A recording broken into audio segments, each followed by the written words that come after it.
안녕하세요, 박진영입니다. 지금 봄비가 제대로 내리고 있습니다. 저도 아침에 방송국에 오면서 이은하의 봄비를 흥얼거리면서 왔습니다. 옆에 우리 기자님이 벌써 웃으시는데, 저희 딸도 제가 그런 노래 부르면은 아빠 요즘 노래 좀 불러봐, 뭐 그런 이야기를 하는데요. 요즘 봄비 노래가 없더라고요. 사실 이 세대 차이라는 것이 저희 같은 이제 기성세대가 젊은 세대를 이해해야 되는 측면도 있지만은, 한편으로 보면은 기성세대 입장에서 보면은 젊은이들도 저희를 좀 이해해 줬으면 하는 그런 생각이 들기도 합니다. 세대 간의 화합, 모든 세대가 미래로 나아가는 일, 사실 이게 정치가 해야 될 일이거든요. 그래서 4월 10일은 청년 세대든 장년 세대든 노년 세대든 모두가 꼭 투표에 참여해 주실 것을 부탁을 드리겠습니다. 자, 시작하겠습니다. 오늘 첫 번째는 전현주 기자와 함께 뉴스픽 시간 준비되어 있고요. 이어서는 의사당 1번 출구, 젊은 분 두 분 모셨어요. 신인규 변호사와 황희두 노무현 재단 이사, 제가 좋아하는 분입니다. 마지막으로는 쇼미더민심 시간에 뉴스토마토의 이승영 본부장, 박주용 기자와 함께 여론 동향을 한번 살펴보도록 하겠습니다. 생방송 중에 궁금하신 거 있으면요, 언제든지 댓글 남겨주십시오. 자, 그러면 뉴스 인사이더 지금부터 시작하겠습니다.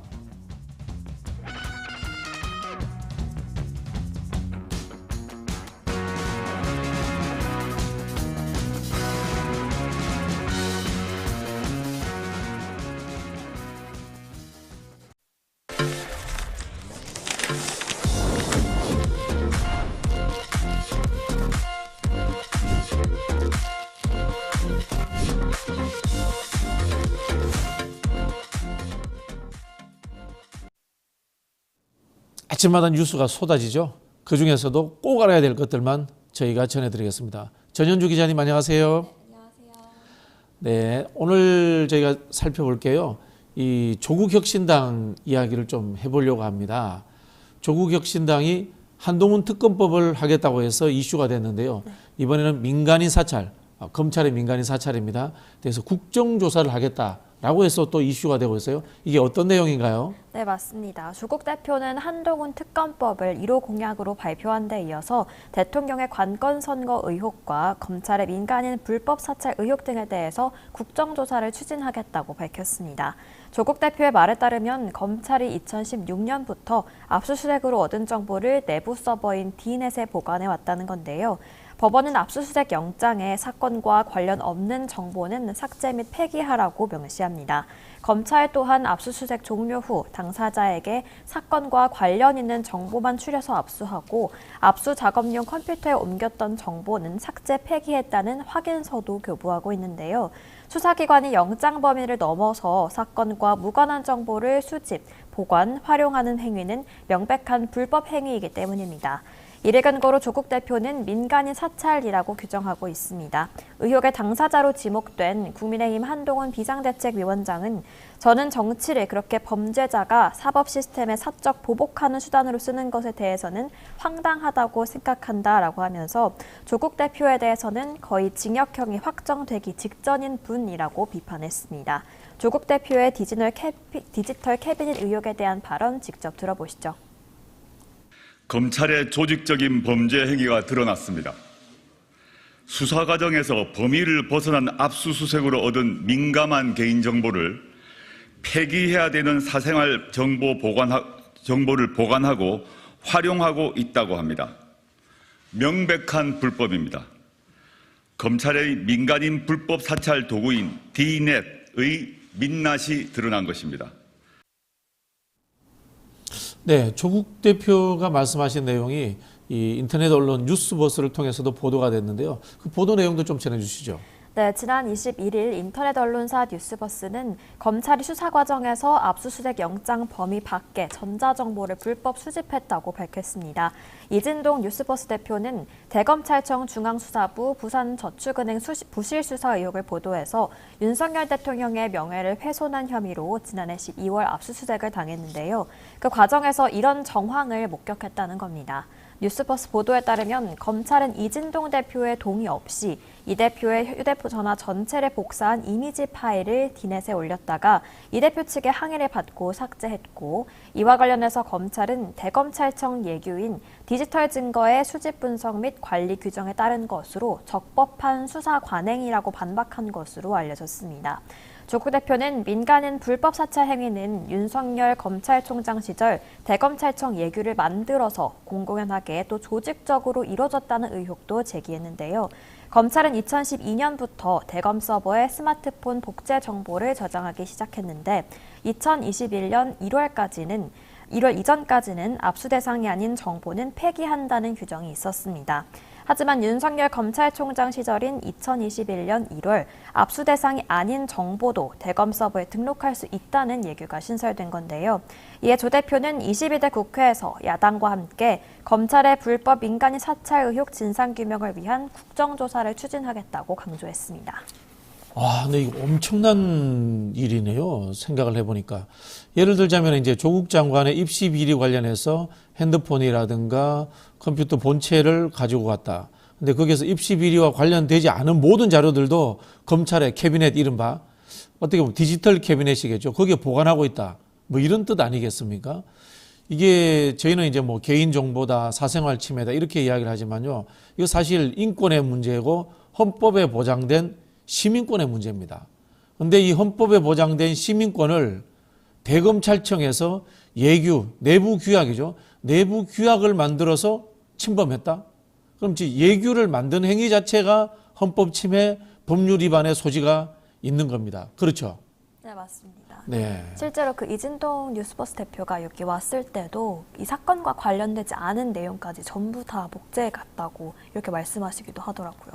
네, 이게 그 민간인 사찰이기도 하고요. 제가 늘 예를 듭니다만은 조지 오웰의 1984년처럼 소설처럼 공권력에 의해 가지고 개인이 감시되는 상황, 뭐 이런 상황을 예견하는 측면이기도 합니다.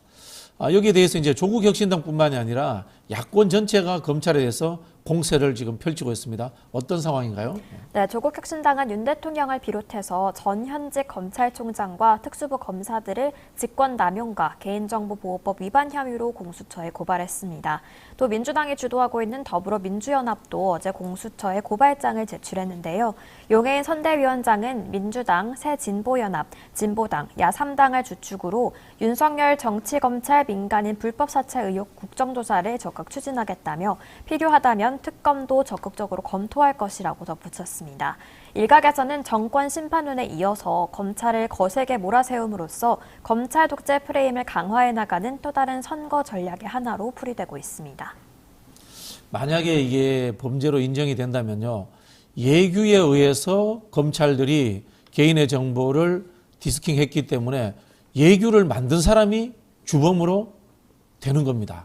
예규를 만든 사람이 누구죠? 여러분 잘 아시겠죠? 네. 한번 제대로 진실이 파헤쳐지도록 지켜보시기 바랍니다. 자, 의대 교수 문제 넘어가 보겠습니다. 한동훈 위원장이 중재를 하겠다고 했고요. 윤석열 대통령도 유연한 처리를 주문했는데 의대 교수들이 집단 사직서를 제출하는 것 같아요. 지금 상황이 어떻게 흘러가고 있습니까? 네, 맞습니다. 전국 의대 교수들의 집단 사직서 제출이 어제 이루어졌는데요. 이미 400명 넘는 교수들이 한꺼번에 사직서를 제출한 곳도 있고 일괄 사직에 가까운 형태로 사직서를 제출한 곳도 있습니다. 전국 의대 교수 비대위는 성명을 통해서 교수직을 던지고 책임을 맡은 환자 진료를 마친 후에 수련병원과 소속 대학을 떠날 것이라고 밝혔습니다. 이 성명에는 19개 대학에 참여했고 비대위는 소속 의대들의 사직서를 취합해서 대학에 제출할 방침입니다. 의대 교수들은 전날 한동훈 위원장과 전국의과대학교 교수협의회 관담의 결과에 대해서 알맹이가 없고 공허하다고 일축했는데요. 의료계가 요구하고 있는 것은 정부 2,000명 증원 백지화인데 윤 대통령은 이에 대한 입장 변화나 협상 의지가 보이지 않는다는 겁니다. 또 하나 짚고 넘어가야 하는 건 현재 전공의들이 병원에 돌아오고 있지 않고 있는 건데 정부는 의대 교수 협의회 등과 협의하고 있고 현재 전공의들의 공식적인 입장은 나오지 않은 상태입니다. 전공의들이 병원을 떠난 지 한 달이 지난 가운데 의대 교수들까지 사표를 제출하면서 의료 공백에 대한 우려는 계속되고 있는데요. 그나마 다행인 건 의대 교수들은 사직서를 제출하더라도 사직서가 수리되기 전까지는 진료를 이어갈 예정인 것으로 전해지고 있습니다. 다만 주 52시간 근무 또 외래 진료 축소는 진행되면서 의료 서비스 이용의 불편은 계속될 전망입니다. 정부는 의료계와 대화하겠다는 의지를 보인 뒤에 의대 현장을 방문하는 행보를 보이고 있는데요. 이주호 부총리 겸 교육부 장관과 조규홍 보건복지부 장관은 어제 경상국립대를 방문해서 간담회를 가진 데 이어 오늘은 한덕수 국무총리가 서울대 연건 캠퍼스에서 의료계 관계자들과 함께 대화를 시도할 예정입니다. 정부가 협의체를 구성한다고 합니다마는 이제까지 국민들의 생명과 건강을 담보로 갈등을 방치했다. 이런 비판을 벗어날 수가 없습니다. 극단적인 상황에 이르렀어야 그것도 한동훈 비대위원장의 한마디가 있은 후에야 이제서야 중재하겠다. 이거 사실 신뢰가 전혀 안 되는 대목인데요. 그럼에도 현재 상황도 대화 자체가 제대로 성립이 안 되고 있죠. 네, 맞습니다. 의료계와 이제 정부가 주장하는 선결 조건이 다르기 때문인데요. 의대 교수들은 2,000명 증원 백지화를 대화의 선결 조건으로 생각하고 있습니다. 전의교업은 정부에 의한 입학 정원과 정원 배정의 철회가 없는 한 이번 위기는 해결될 수 없다고 말하고 있습니다. 전국 의대교수 비상대책위원회도 2,000명 증원을 철회하고 진정성 있는 대화의 장을 마련하라고 촉구했습니다.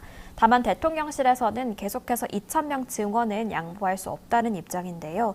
이미 대학별 정원 배정이 다 끝난 상태여서 인원 조정은 불가하다는 겁니다.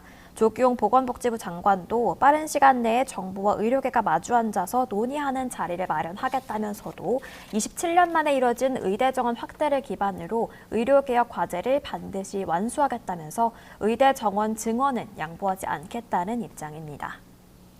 양보는 절대 하지 않겠는데 유연하게 대처하고 대화하겠다. 양보하지 않겠다라고 사전에 전제를 깔고 협상하겠다. 이게 무슨 협상입니까, 이게? 그러게요. 참 기가 찹니다. 그러니까 이게 정치적인 쇼라는 오해를 받게 되는 거죠.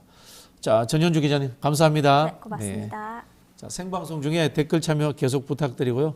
저는 잠시 후에 대담으로 돌아오도록 하겠습니다. 잠시만 기다려 주십시오.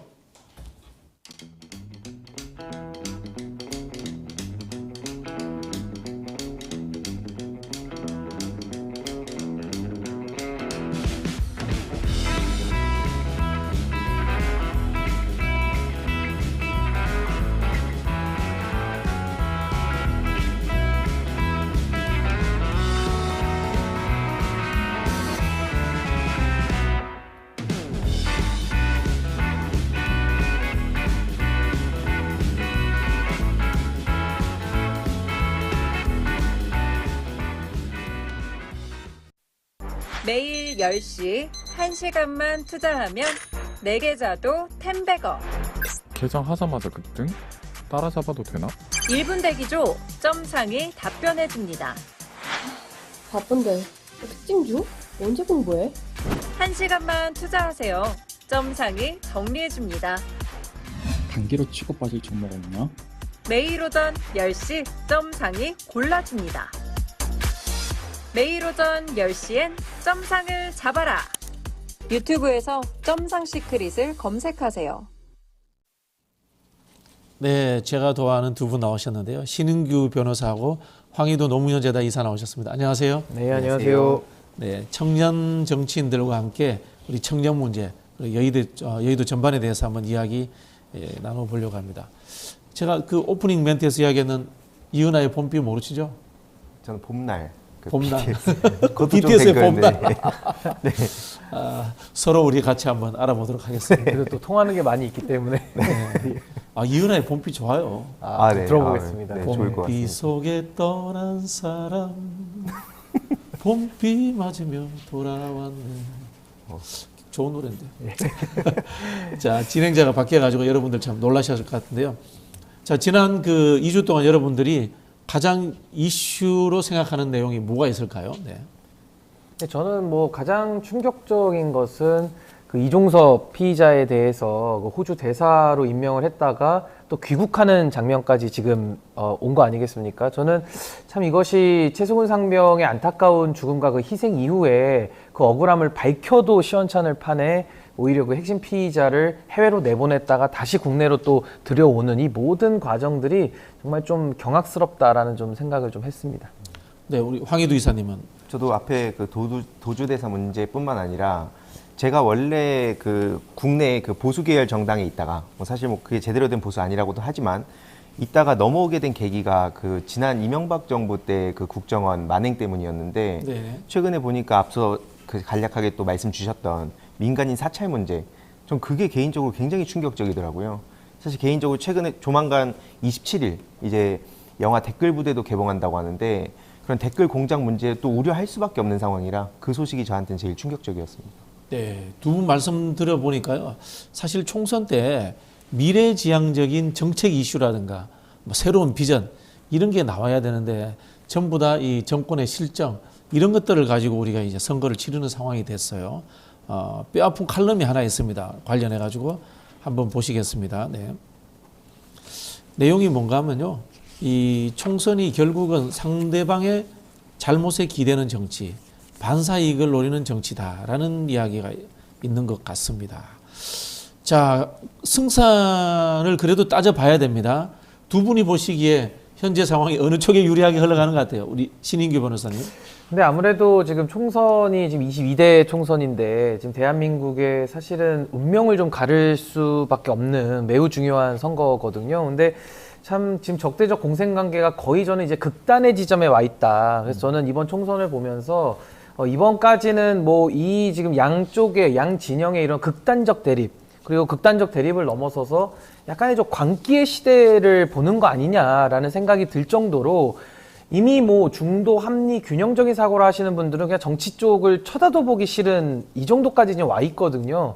그래서 저는 이게 어떻게든 정리는 돼야 될 텐데 이번 총선에서는 그래도 주된 책임을 갖고 있는 집권 여당으로서 윤석열 정부와 한동훈 위원장은 싸움을 유발하는 것도 있지만은 아무 비전도 제시하고 있지 못합니다. 그렇기 때문에 가장 큰 권한을 갖고 있는 사람에게 가장 큰 책임을 물어야 되는 이런 상황 속에서 저는 민주당이 뭐 크게 잘한 건 전 없다고 보지만은 그래도 많은 반사적 이익을 누릴 수밖에 없는 그런 선거 아니겠는가라고 생각을 좀 합니다.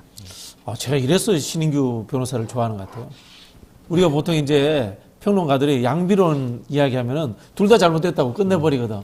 근데 그 속에서도 상대적 잘못의 크기를 지적을 해주고 그리고 그 속에서도 그나마 차선의 선택을 할 수 있도록 유도해 주는 것이 사실은 정치 평론가의 몫이다. 저는 그렇게 생각을 합니다. 네. 어떻게 생각하세요, 이사님? 네. 저도 말씀에 되게 공감을 하고 민주당 입장에서도 되게 현실적인 문제 때문에 답답한 것도 있습니다. 그러니까 이재명 대표 같은 경우에도 5대 비전을 계속 강조하면서 뭐 합계 출산율 1, 그다음에 뭐 물가 2%, 뭐 성장률 3%, 그다음에 뭐 혁신 4대 강국, 코스피 5천 이렇게 계속 외치시는데 문제는 이게 언론에서도 별로 재미가 없어서이기도 하고 물론 이걸 또 저희들도 더 구체적으로 또 전달할 필요도 있지만 어쨌든 그 이슈 자체가 계속 묻히니까 더 얘기를 할 수도 없는 거거든요. 예를 들어서 우리들 막 죽겠는데 무슨 또 뭐 비전 얘기를 하고 있냐 또 이런 비판도 또 따르기 때문에 그게 이제 여당하고 그러면 경쟁으로 갔을 때 사람들이 그 국면이 펼쳐질 텐데 그게 안 돼서 저도 매우 아쉽다. 그리고 그 제3지대로 우리 신인규 위원장님 되게 노력을 계속 하시고 계신데 전 그래서 저도 그걸 되게 리스펙하는 거거든요.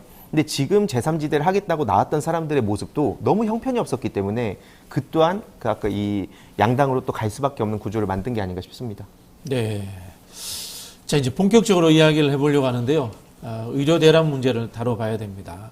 이제까지 갈등은 그대로 방치했다가 한동훈 비대위원장이 중재에 나서겠다고 하니까 정부가 요청을 받아들여서 유연한 그다음 협상 뭐 이런 이야기를 꺼내고 있습니다만은 한동훈 비대위원장이 중재하겠다고 한 것도 결국은 정치적인 문제죠.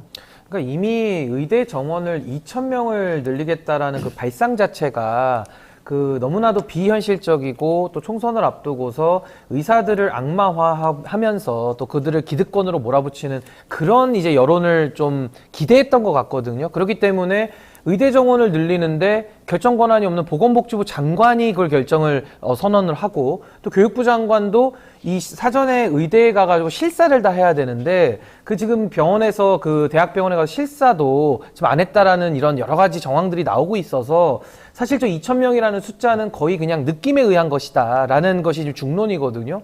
그런 상황 속에서 윤석열 대통령은 정원 증대에 대한 2,000명에 대한 백지화나 내지는 이 책임자인 조규용 보건복지부 장관에 대한 아무런 문책도 없이 그냥 한동훈 위원장 보내가지고 중재해보라는 뜻은 그 의사들 입장에서 어떤 생각이 들까요? 그래서 저는 이게 사실은 불가능한 것을 자꾸 이렇게 추진하는 것은 또 한 번의 정치적인 이익을 지금 추구하는 거 아니겠는가. 그러니까 사람이 변화되지 않고 계속 일관된 길을 가면은 그 앞에서 있었던 목적은 지금도 유지된다고 봐야 되거든요. 그래서 저는 한동훈 위원장이 뭐 어떤 권한과 어떤 능력을 가지고 중재를 할지는 모르겠습니다만은 정부가 2,000명 양보하지 않겠다라는 입장이 확고한 상황에서는 어떠한 중재도 이루어지기가 현실적으로 매우 어렵다라는 생각을 좀 가지고 있습니다. 네, 변호사님 이야기 들어보니까 2,000명이라는 제한 자체가 비현실적인 거네요, 그죠? 그러니까 이거 2,000명은요, 지금 교육을 파괴할 뿐만 아니라 의료시장 자체가 무너지거든요. 그러니까 의료시장은 건강보험을 통해 가지고 수가가 통제돼 있습니다. 그러니까 가격 통제 시장에서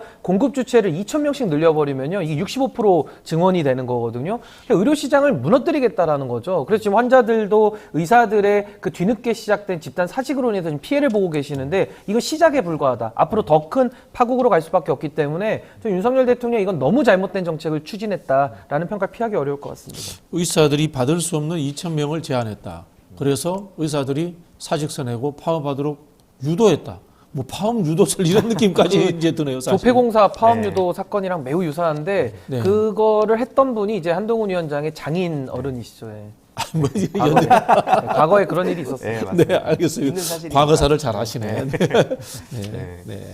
자, 그러면은 만들기 하려다가 실패한 거죠. 네, 힘도 다 그러면은 빠졌고. 이게 한동훈 위원장이 끼어들어도 해결될 가능성은 상당히 어렵겠네요. 네, 저 그렇게 보고 이것도 이제 지금 윤석열 정부 특징을 보면 뭐 이렇게 찍먹하려다가 분위기 좀 된다 싶을 때는 계속 하는 척을 하고 그냥 관심이 사라지거나 더 이상 자기네들의 도움이 안 된다 싶으면 바로 버리고 어느 순간 언론에서도 그러면 보도 안 하거든요. 그냥 그렇게 흐지부지 될 가능성이 크다 봅니다. 근데 이게 가장 그 어이없는 게 뭐냐면요. 윤석열 정부가 지난 8개월 전에 간호법에 대해서 거부권을 행사했습니다. 그렇죠. 간호법 네. 싫다는 거거든요. 그렇죠. 네. 근데 이제 와가지고 의사들을 코너로 몰고 의료시장을 무너뜨리고 나서는 이제 와서 본인들이 거부권을 행사했던 그 간호법을 더 확대시켜서 지금 하겠다는 겁니다. 그러니까 이것은 상황에 따라 가지고 본인의 기준과 가치관이 바뀌는 거기 때문에 이런 정보를 어떻게 신뢰할 수 있습니까? 그리고 그 모든 그 정부의 그 정치적인 고려와 변덕스러움으로 인해 가지고 모든 피해는 환자들과 국민들이 보는 거거든요. 매우 위험천만한 일을 지금 하고 있다라고 저는 생각이 듭니다.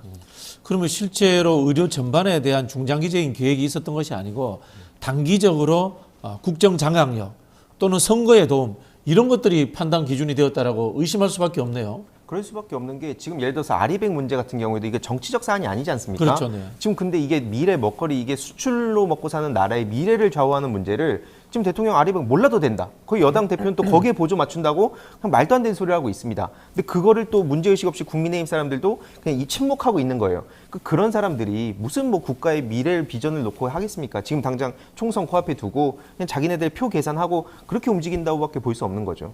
그러니까 저는 윤석열 대통령이 상당히 무능함을 많이 보여줬는데 지금 이 정부 내각이나 정부 여당의 태도를 보면 교육에 대해서는 이주호 부총리가 실제로 이야기한 겁니다. 윤석열 대통령이 교육 수사 많이 해봐가지고 교육 전문가다.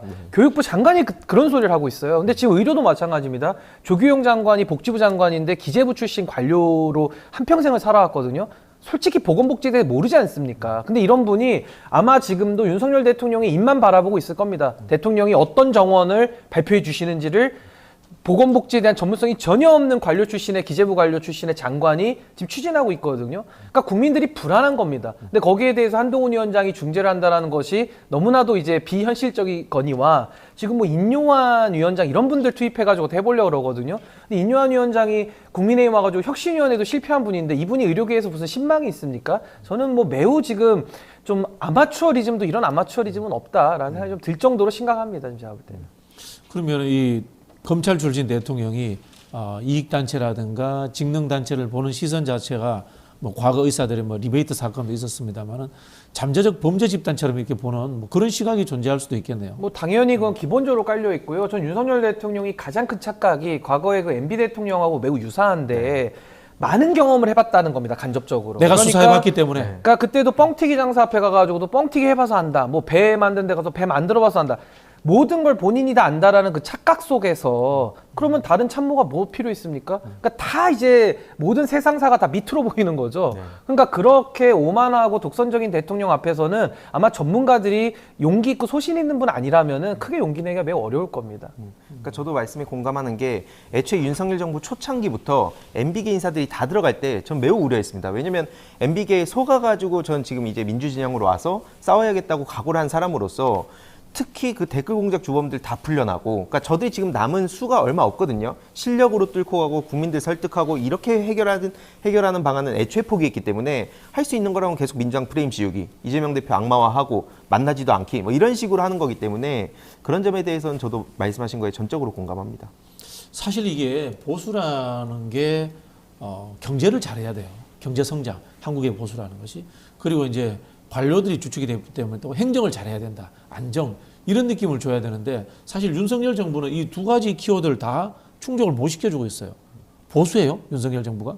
보수 정권입니까? 그러니까 일단은 제가 이런 말 하면 좀 그렇지만은 문재인 정부에서 서울중앙지검장과 검찰총장까지 지냈다가 넘어오신 분이니까 저는 보수라고 볼 수는 없고요.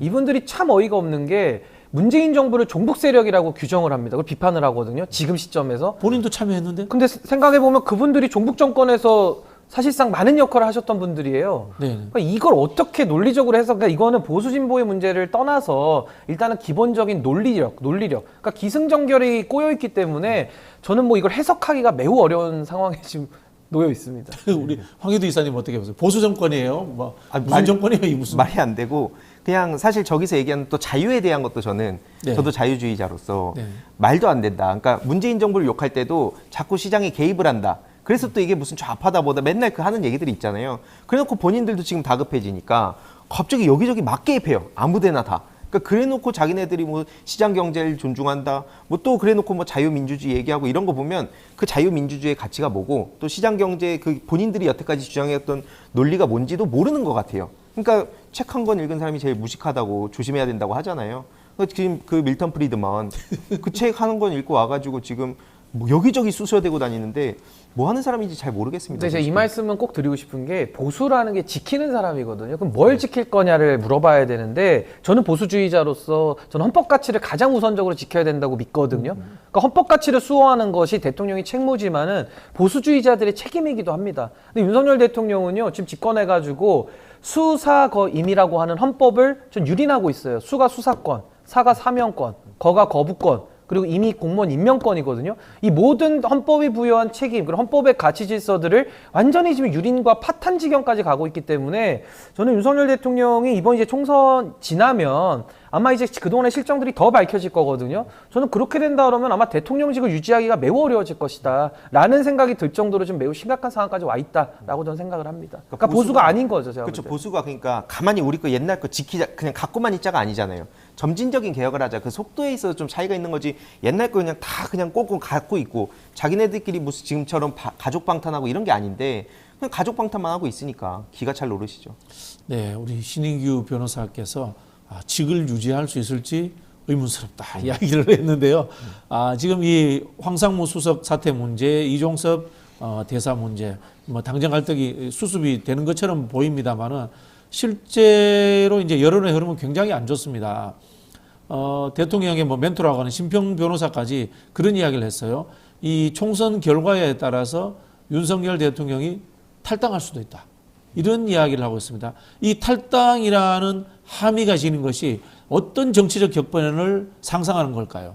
그러니까 저는 이제 보수가 스스로의 잔꾀 때문에 저는 이제 멸망 직전까지 갈 것이고 또 저는 이런 기회주의적인 보수는 아예 저는 청산돼야 마땅하다고 보거든요. 제가 뭐 특정인을 거명하지는 않겠습니다만은 이 보수의 뿌리 깊게 지금 있는 이 기회주의적인 행태들은 저는 반드시 짚어야 된다. 저는 그런 생각 가지고 있고요. 그런 의미에서 저는 대통령이 탈당이나 내지는 출당 이건 큰 의미가 없다. 윤석열 대통령 뭐 탈당하고 나가시면은 뭐 제가 볼 때는 자유통일당 같은 데 딱 가실 것 같아요. 그래서 새로운 자유통일당의 여당으로 등극하는 이런 또 기가 막힌 상황까지도 예상이 됩니다. 지금도 대통령이 40년지기가 그 자유통일당에 가서 비례대표 2번 받았어요. 그러니까 이게 지금 변호사. 예, 그렇습니다. 그래서 이게 지금 뭐 우스갯소리가 아니라 정말로 그렇게까지 갈 가능성이 높기 때문에 전 대통령의 당적이 중요한 것이 아니라 헌법을 수호하기 위해서 대통령이 헌법 위반을 할 때 중대한 헌법과 법률 위반일 때는 우리가 탄핵이라는 제도를 두고 있거든요. 이것은 국회의 권능이기도 하고 국민적인 메시지이기도 합니다. 그래서 저는 대통령에게 엄중하게 저는 국민들께서 민주공화국의 시민으로서 주권자로서 저는 이제는 경고를 넘어서서 이제는 명확한 메시지를 줘야 된다. 전 그것이 이번 총선의 메시지가 담길 거라고 보고요. 아마 총선에서 범야권이 한 200석 정도 하게 되면은 아마 윤석열 대통령이 지금처럼 막가파식의 국정 운영은 하기가 매우 어려워지지 않을까라는 생각을 좀 가지고 있습니다. 저는 만약에 그렇게 돼도 정신 못 차리고 계속 헛소리 하다가 내부에서 이제 계속 쪼개지겠죠. 그러니까 한동훈 위원장 같은 경우에는 지금 그 현실 정치판에 어쨌든 들어왔기 때문에 내부 국힘 의원들의 압박, 지금도 보면 특히 수도권 출마자들 입장에서는 똥줄 타고 있으니까 계속 압박한다는 얘기가 들려오고, 심지어 한동훈 위원장도 현장 유세 간다고 해놓고 그 사람들을 돕는 게 아니라 자기 셀카 찍고 있고 옆에 사람 밀치고 있고 이러고 있거든요. 그래서 그 불만이 계속 커져가고 있고 또 개인적인 욕망도 있겠죠 또. 그러니까 그런 상황에서 윤석열 대통령은 또 자기를 지켜야 되는 상황이고, 이게 또 충돌하면서 어떤 일들이 벌어질지는 아직 예측이 불가능하지만 정말 추한 싸움이 앞으로 계속 드러날 거라 봅니다. 이제 저희가 예측을 해보면 국민의힘이 선거에서 지더라도 뭐 2당은 되는 거예요. 2당은 되는 건데 2당인 국민의힘에서 대통령이 탈당하거나 출당되었다. 그러면 대통령의 자리 문제, 뭐 예컨대 뭐 탄핵 이야기도 했습니다만은 이런 문제가 불거졌을 때 국민의힘이 대통령을 지켜주지 않는다. 이런 가정도 가능한가요, 그러면? 그러니까 뭐 그때는 또 그때 가서 또 국민의힘 소속 의원들이나 이분들의 또 판단이 있겠습니다만은 저는 지금 윤석열 대통령의 국정 운영이 너무나도 잘못됐다라는 건 국민 대다수가 전 인정하는 것 같고요. 그걸 이제 결사옹위하려고 하는 그 30%도 그냥 윤석열 대통령을 뭐 이유를 설명하지는 못하지만 그냥 지켜야 된다. 뭐 아무래도 민주당이 집권하면 안 된다라는 그 불안감 때문에 아마 지금 그러시는 걸로 저는 보여요. 근데 지금 국정 운영을 하고 있는 이 상황들 속에서는 헌법과 법률의 중대한 위반 사항들이 지금 계속 나오고 있기 때문에 이게 지금 공식적으로 확인이 되지 않아서 지금 이런 부분이 있습니다만은 전 앞으로도 계속 그 레임덕과 함께 내부 정보들이 밖으로 새어나올 수밖에 없거든요. 그럼 이걸 어떻게 감당할 것인가. 근데 집권 여당, 그러니까 야당과의 대화는 뭐 저희가 이제 더 이상 기대는 안 합니다만은 자기 지지층이라도 제대로 관리를 해야 되는데 지금 보면은 무슨 자신감인지 모를 정도로 지지층을 갉아먹는 정치를 지금 계속하고 있거든요. 그래서 마지막 남은 보루가 한동훈 위원장인데 한동훈 위원장하고도 지금 이제 거의 뭐 각을 세워서 결별하는 수순을 갈 거기 때문에 그럼 윤석열 대통령은 도대체 누구 표로, 누구의 지지로 더 이상 국정 운영을 할 것인가? 전 거기에 대해서는 저는 답을 찾기가 매우 어렵습니다. 황희두 이사님 보시기에는 지금의 갈등 상황들 이런 것들이 여권의 분화, 이른바 보수의 분화로 이어질 가능성도 있다고 보세요? 그럴 수밖에 없다고 생각합니다. 그럴 수밖에 없다. 왜냐하면 지금 아까 뭐 말씀하신 거에 다 공감을 하고요. 그 종북 세력 얘기를 꺼냈잖아요. 그리고 지금 뭐 또 간첩 얘기 나오고 국정원이 막 언론에 어느 순간부터 전면 등판하고 있거든요. 그러니까 이게 국힘의 저는 젊은 정치인들한테 물어봐야 된다고 생각해요. 이걸 그냥 단순히 뭐 한동훈 위원장과 뭐 대표급의 얘기가 아니라 어쨌든 그 당의 대표가 지금 갑자기 이제 와갖고 저런 얘기를 하고 있는 거 아닙니까? 2024년에. 네. 그럼 국힘에서 정치를 한다는 사람들은 저 종북 세력이란 말에 동의를 하냐? 과연 지금 본인이 새로운 그 보수를 만들겠다는 사람들이 저 말에 동의를 해서 거기에 같이 보조를 맞출 거냐? 아니다. 나는 저 말엔 동의하지 않는다. 지금 2024년은 지금 이 보수는 그렇게 가면 안 된다. 요 의견에 대해서 좀 물어봐야 된다 보는데 그러면서도 갈라질 거고요. 그거 말고도 윤석열 대통령은 검찰 권력을 동원해가지고 자기를 지키려고 하겠죠. 아무래도. 그냥 이건 예상입니다만. 근데 아무튼 그런 점에서도 국힘 내 정치인들은 거기에 따라갔다가 내 정치 인생이 망하겠다 이렇게 생각할 때 거기도 쪼개질 거고 쪼개질 구간들이 굉장히 많다고 생각합니다. 제가 그 쪼개짐을 조금 자세히 설명드리면 윤석열 대통령 0.7% 차이로 겨우 이기지 않았습니까? 근데 이기자마자 젊은 지지층을 먼저 잘라내기 시작을 했고요. 최근에 와서는 의정 갈등 속에서 의사들이요. 엄청나게 윤석열 대통령 지지만 했던 그렇죠. 보수 그렇죠. 중에 찐보수들입니다. 네. 이분들 지금 의정 갈등을 통해서 다 지금 잘라냈고요. 마지막으로는 지금 윤석열 정권에 기대했던 이익 보수들, 그러니까 소위 말하는 극단 유튜버들이나 그쪽 세력에 기생을 했던 이익을 위해서 지지했던 분들도 많이 계세요. 근데 이분들도 아무런 이익이 떨어지지 않으니까 다 떨어져 나가고 있거든요. 그러면은 이제 남는 세력들이 이념 보수 내지는 극단적인 성향을 가지는 일부 이제 수구적인 사고를 가지고 계신 그분들 뿐인 것인데 글쎄요, 비율적으로 한 10%에서 15% 될까요? 근데 그거 가지고 어떻게 국정 운영을 합니까? 그래서 저는 총선 이후에는 더더욱 어려워질 수밖에 없고 무엇보다도 가장 정권에서 기대를 했던 황태자인 한동훈 위원장이 정치권에 들어와서 2달 만에 밑바닥을 다 드러내지 않았습니까? 그럼 더 이상 이제 뭘 가지고 정치를 할 것인지는 매우 어렵고요. 윤석열 대통령 단임제 국가에서 임기가 5년 단임인데 본인이 또 출마 어렵거든요. 그럼 도대체 누구를 내세워서 어떻게 하겠다는 것인지 저로서는 참 이 상상하기가 어렵습니다. 그러니까 메인 뉴스나 뭐 언론을 보고 대통령이 국정 운영에 신경 쓰는 게 아니라 소위 극우 유튜버들 보면서 뭐 국정 운영한다는 얘기 나왔잖아요. 근데 그 유튜버들이 지금 하는 얘기가 뭐 가발 벗기네 마네 이런 거 다루고 있거든요. 한동훈 위원장이 타겟이 됐죠. 그러니까 지금 그분들이 지금 자유통일당 그러니까 자유통일당을 많이 기울어져 있는 거 아니에요? 밀기도 하고 윤석열 정부에 대한 지지는 철회를 이미 했고요. 지금 한동훈 위원장에 대해서는 굉장히 날선 비판을 많이 하고 있기 때문에 전 이런 여론들이 이미 보수 내부의 지지자들도 더 분화되는 그러니까 거의 뭐 슬라이스를 너무나도 세부적으로 지금 나누고 있기 때문에 맞습니다. 그러면 저는 지지층 결집을 떠나서 이건 더 이상 국정 운영이 불가능한 상태로 가고 있다. 저는 매우 불행한 대통령으로 아마 윤석열 대통령은 남지 않을까. 근데 그 길을 본인 스스로 걸어가고 있기 때문에 글쎄요, 총선 이후가 저는 참 보수는 아예 바닥부터 다시 시작하는 그런 길로 접어들 것이라 생각합니다. 그 한국에 이제 사실 정통 보수가 보수 언론, 그 다음에 이제 재벌들의 지지를 받아왔는데요. 사실 이분들도 지금 이 경제 파탄이라든가 이 정부의 경제 기획 능력에 대해서 굉장히 의구심을 가지고 있을 것 같아요. 마지막으로 제가 말씀드릴게 조중동이나 재벌들은 입장이 어떻게 변할 것 같아요? 뭐 아무래도 조중동은 보수 정치에 있어서 거의 이제 제가 보기에는 좀 이렇게 플레이어로 같이 이렇게 활동하는 모습을 많이 그동안 봤기 때문에 아무래도 다른 대안을 찾겠죠. 그러니까 보수 내부에서 저는 뭐 과거에도 이준석 대표를 띄워서 뭔가 정권을 만드는데 역할을 했듯이 전 앞으로도 다른 어떤 세력이나 어떤 인물을 자꾸 찾으려고 할 것인데 근데 그것도 한두 번이지 이게 매번 성공하기는 어렵지 않을까라는 생각이 좀 듭니다. 맞습니다. 특히 한마디로 말하면 지금 보수라고 하는 사람들의 본진이 털리고 있거든요. 그러니까 지금 한동훈 위원장을 좌파로 만들고 있습니다. 또 거기서 자기네들의 말 안 듣는다면서. 그렇습니까? 원래 이준석 씨를 보낼 때도 저기 이준석은 좌파다, 뭐 유승민은 좌파다 그렇게 막 다 잘랐거든요. 근데 지금 그런 싸움이 벌어져서 야 아니다 한동훈 치면 어떡하냐 이런 사람들도 또 있기 때문에 그 싸움이 지금 저들한테 제일 중요한 싸움이 됐습니다. 총선이고 뭐고 지금 자기네들은 그게 또 수익과도 연결된 사람들이 또 있기 때문에 그 싸움을 하는데 누구를 데리고 지금 대통령이 국정 운영을 하고 힘을 그 동력을 얻겠습니까? 그러니까 지금 이거는 파멸할 수밖에 없는 그 미래가 지금 예견돼 있는 상황인 거고요. 그 한동훈 위원장도 판단 똑바로 해야 되는데 이미 늦은 것 같아요. 어제 그 영등포 가서 지지 그 유세하러 간다고 가서 인사하고 있더라고요. 근데 출근길에서 보면 반응은 냉랭하고 표정도 내내 안 좋았다 하고. 그러니까 지금 그 지지층들이 동원된 그런 현장과 현실의 출근길에서 본 그 민심은 완전 다릅니다. 근데 그걸 보면서 자기는 아직 정신 못 차린 것 같아요. 그래서 저는 이 모든 사태의 책임은요, 뭐 참모 탓도 아니고 누구 탓도 아니고요. 그냥 윤석열 대통령이 정치를 모르면서 오만하게 했기 때문에 모든 것은 윤석열 대통령의 자업자득이다. 저 그렇게 생각합니다. 네, 박근혜 탄핵 때요, 조선일보와 중앙일보가 JTBC죠. 맹활약했습니다. 네. 기억해 보시면요, 박근혜 탄핵도 결국은 진보에서 외부에서 공격을 한 것이 아니고 보수 내부에서 일어난 것이다. 이렇게 보시면 될 것 같아요. 자, 여기서 이런 상황을 뭐 인식했는지는 모르겠습니다만은 한동훈 위원장이 박근혜 전 대통령을 예방하기로 했습니다. 거기에다가 이명박 대통령도 찾아간답니다.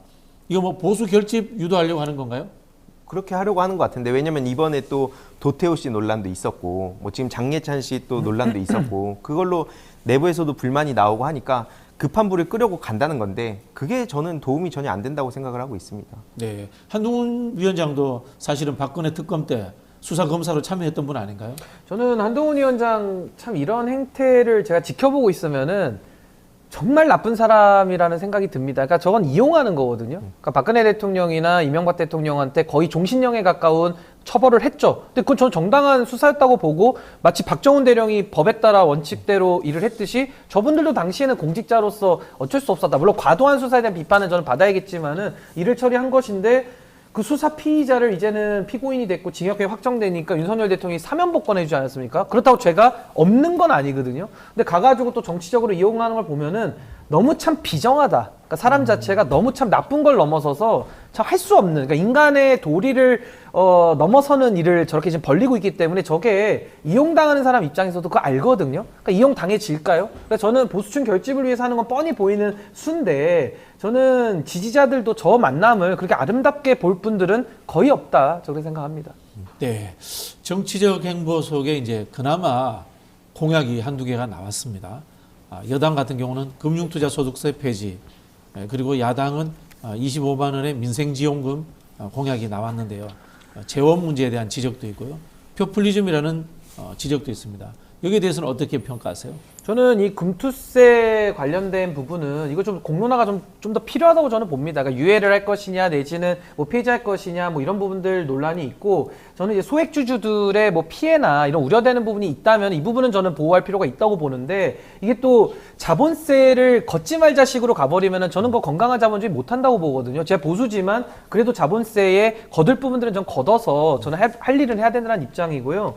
이재명 대표의 그 1인당 25만 원 민생 지원금 공약은 이게 또 보편 복지 내지는 기본소득 관련된 논쟁을 또 한 번 붙이는 건데 전 이거 논쟁거리임에도 불구하고 저는 지금같이 세수가 부족하고 이런 상황 속에서 하호상박이라고 하는 이재명 대표가 항상 어려운 분들 더 도와주자 이 말을 입에 달고 달았는데 또 이런 식으로 다 나눠줘 버리면은 이거 어려운 사람들한테 더 못 가고 효과가 떨어지거든요. 좀 그런 면에서 좀 신중해야 된다. 저 선거 앞두고 이거는 좀 더 표를 의식한 행보다라고 저는 봅니다. 그러니까 이 지역 화폐 방식으로 하자고 했기 때문에 지금 뭐 전체적으로 너무 다들 힘들어하는 상황이기도 하고 그래서 이제 이걸 말씀하신 거라고 보고요. 그리고 지금 대통령 막 1,000조씩 뿌린다고 지금 얘기를 하고 있는데 그것도 2달 만에 그 중에서 한 13조 정도 뭐 그 정도 얘기를 한 거기 때문에 그건 충분히 뭐 논의할 가치는 있다고 생각을 합니다. 근데 지금 아까 그 금투세 폐지 같은 경우에도 지금 한 1,400만 명 정도의 그 금융에 그 투자하는 사람들이 실제로는 15만 명, 그러니까 1%, 그 사람들에 해당되는 내용인데 이걸 마치 1,400만 명을 위한 것처럼 지금 정부가 언플하고 있어요. 이거는 그 국민을 대놓고 속이는 거고요. 알만한 사람들도 다 압니다. 그러니까 연간 5천만 원 정도 수익을 얻는 사람들이 얼마나 있습니까? 그러니까 그런 거에 대해서도 그 언플을 한다고 하더라도 이미 민심을 다 잃었기 때문에 그리고 본진 불타고 있으니까 거기나 좀 신경 썼으면 좋겠습니다. 저도 한 말씀만 짧게 드리면 저 윤석열 대통령의 공약 뿌리기 공수표 저는 매우 비판하는 입장이고요.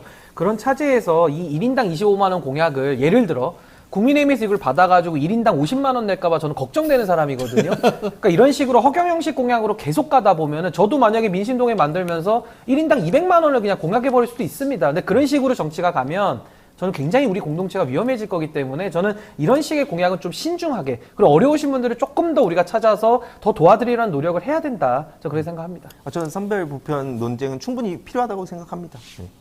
사실 그 민주주의에서 공약이라는 것이 포퓰리즘적일 수밖에 없어요. 네. 뭐 그게 현실입니다만은 저는 이제 호환성 복지, 현금으로 호환되는 복지 문제는 한번 깊이 있게 한번 논쟁을 해봐야 됩니다. 효율성 문제에서. 예를 들면 우리 농담으로 그런 이야기를 해요. 명절에 시골에 갈 때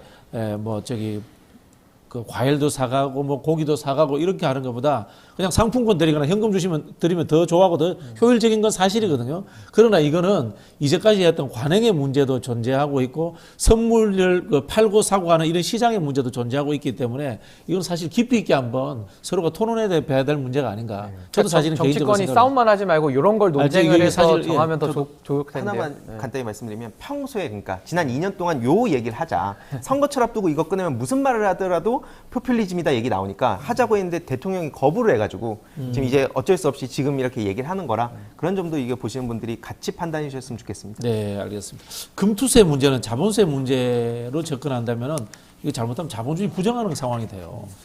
현대 자본주의가 금융 자본주의인데 이 금융시장이 창출하는 부에 대해서 소득세 안 매기겠다 이러면 자본주의 부정하는 거예요. 잘못하면 이게 개미들을 위한다라고 하면은 세금 감면의 효과는 있을 수 있겠지만은 이게 굉장히 좀 위험한 발상이 저는 이런 생각을 하는데요. 보수라고 해서 뭐 재벌만 옹호하지 않거든요. 물론 경제 시스템도 우리는 지키려고 하지만은 사실상 평범한 시민들이나 일하는 근로자들이 다 이렇게 행복한 나라를 만들고자 하는 게 보수 정치인들의 꿈이기 때문에 저는 근로소득세나 사업소득세 같이 일하면서 버는 세금에 대해서 오히려 면세를 좀 더 저는 강화하는 쪽으로 가는 것이 또 우리 사회를 건강하게 만드는 쪽 아니냐라는 생각을 좀 갖습니다. 법인세나 특히 이제 초부자들은 근데 감세가 되고 이번에 근로소득세 올랐잖아요.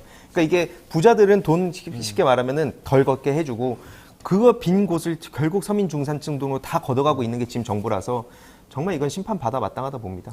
이건 제가 황희두 이사님에 대해 약간 공격적 질문인데요.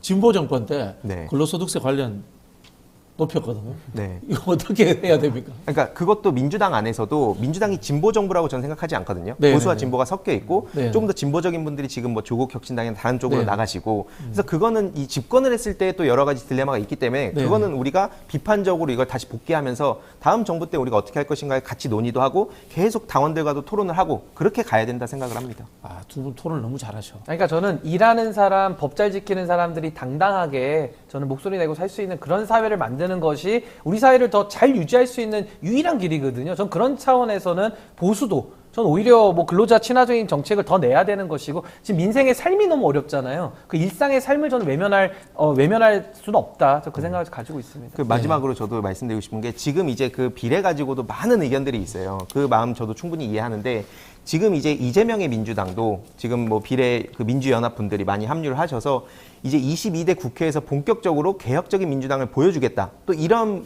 메시지들을 내고 있기 때문에 그런 진보적인 혹은 개혁적인 그 경쟁도 충분히 기대를 해주셔도 좋고 그런 의미에서 아무튼 저도 이번에 또 비례 투표를 또 할 예정입니다. 네, 두 분하고 계속 이야기 나누고 싶은데 정해진 시간이 제가 우리 그 토마토 TV 사장님께 건의드리자면 두 분과 이야기하는 시간을 늘려주시면 감사하겠습니다. 자, 두 분 감사합니다. 네, 감사합니다. 네, 고맙습니다. 네, 지금까지 신인규 변호사와 황희두 노무현 재단 이사였습니다. 감사합니다.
쇼미더민심 시간입니다. 이승영 뉴스토마토 본부장, 박주용 정치부 기자와 함께하겠습니다. 안녕하세요. 안녕하세요. 네, 쇼미더민심은 뉴스토마토에서 의뢰한 여론조사 동향을 저희가 말씀드린 겁니다.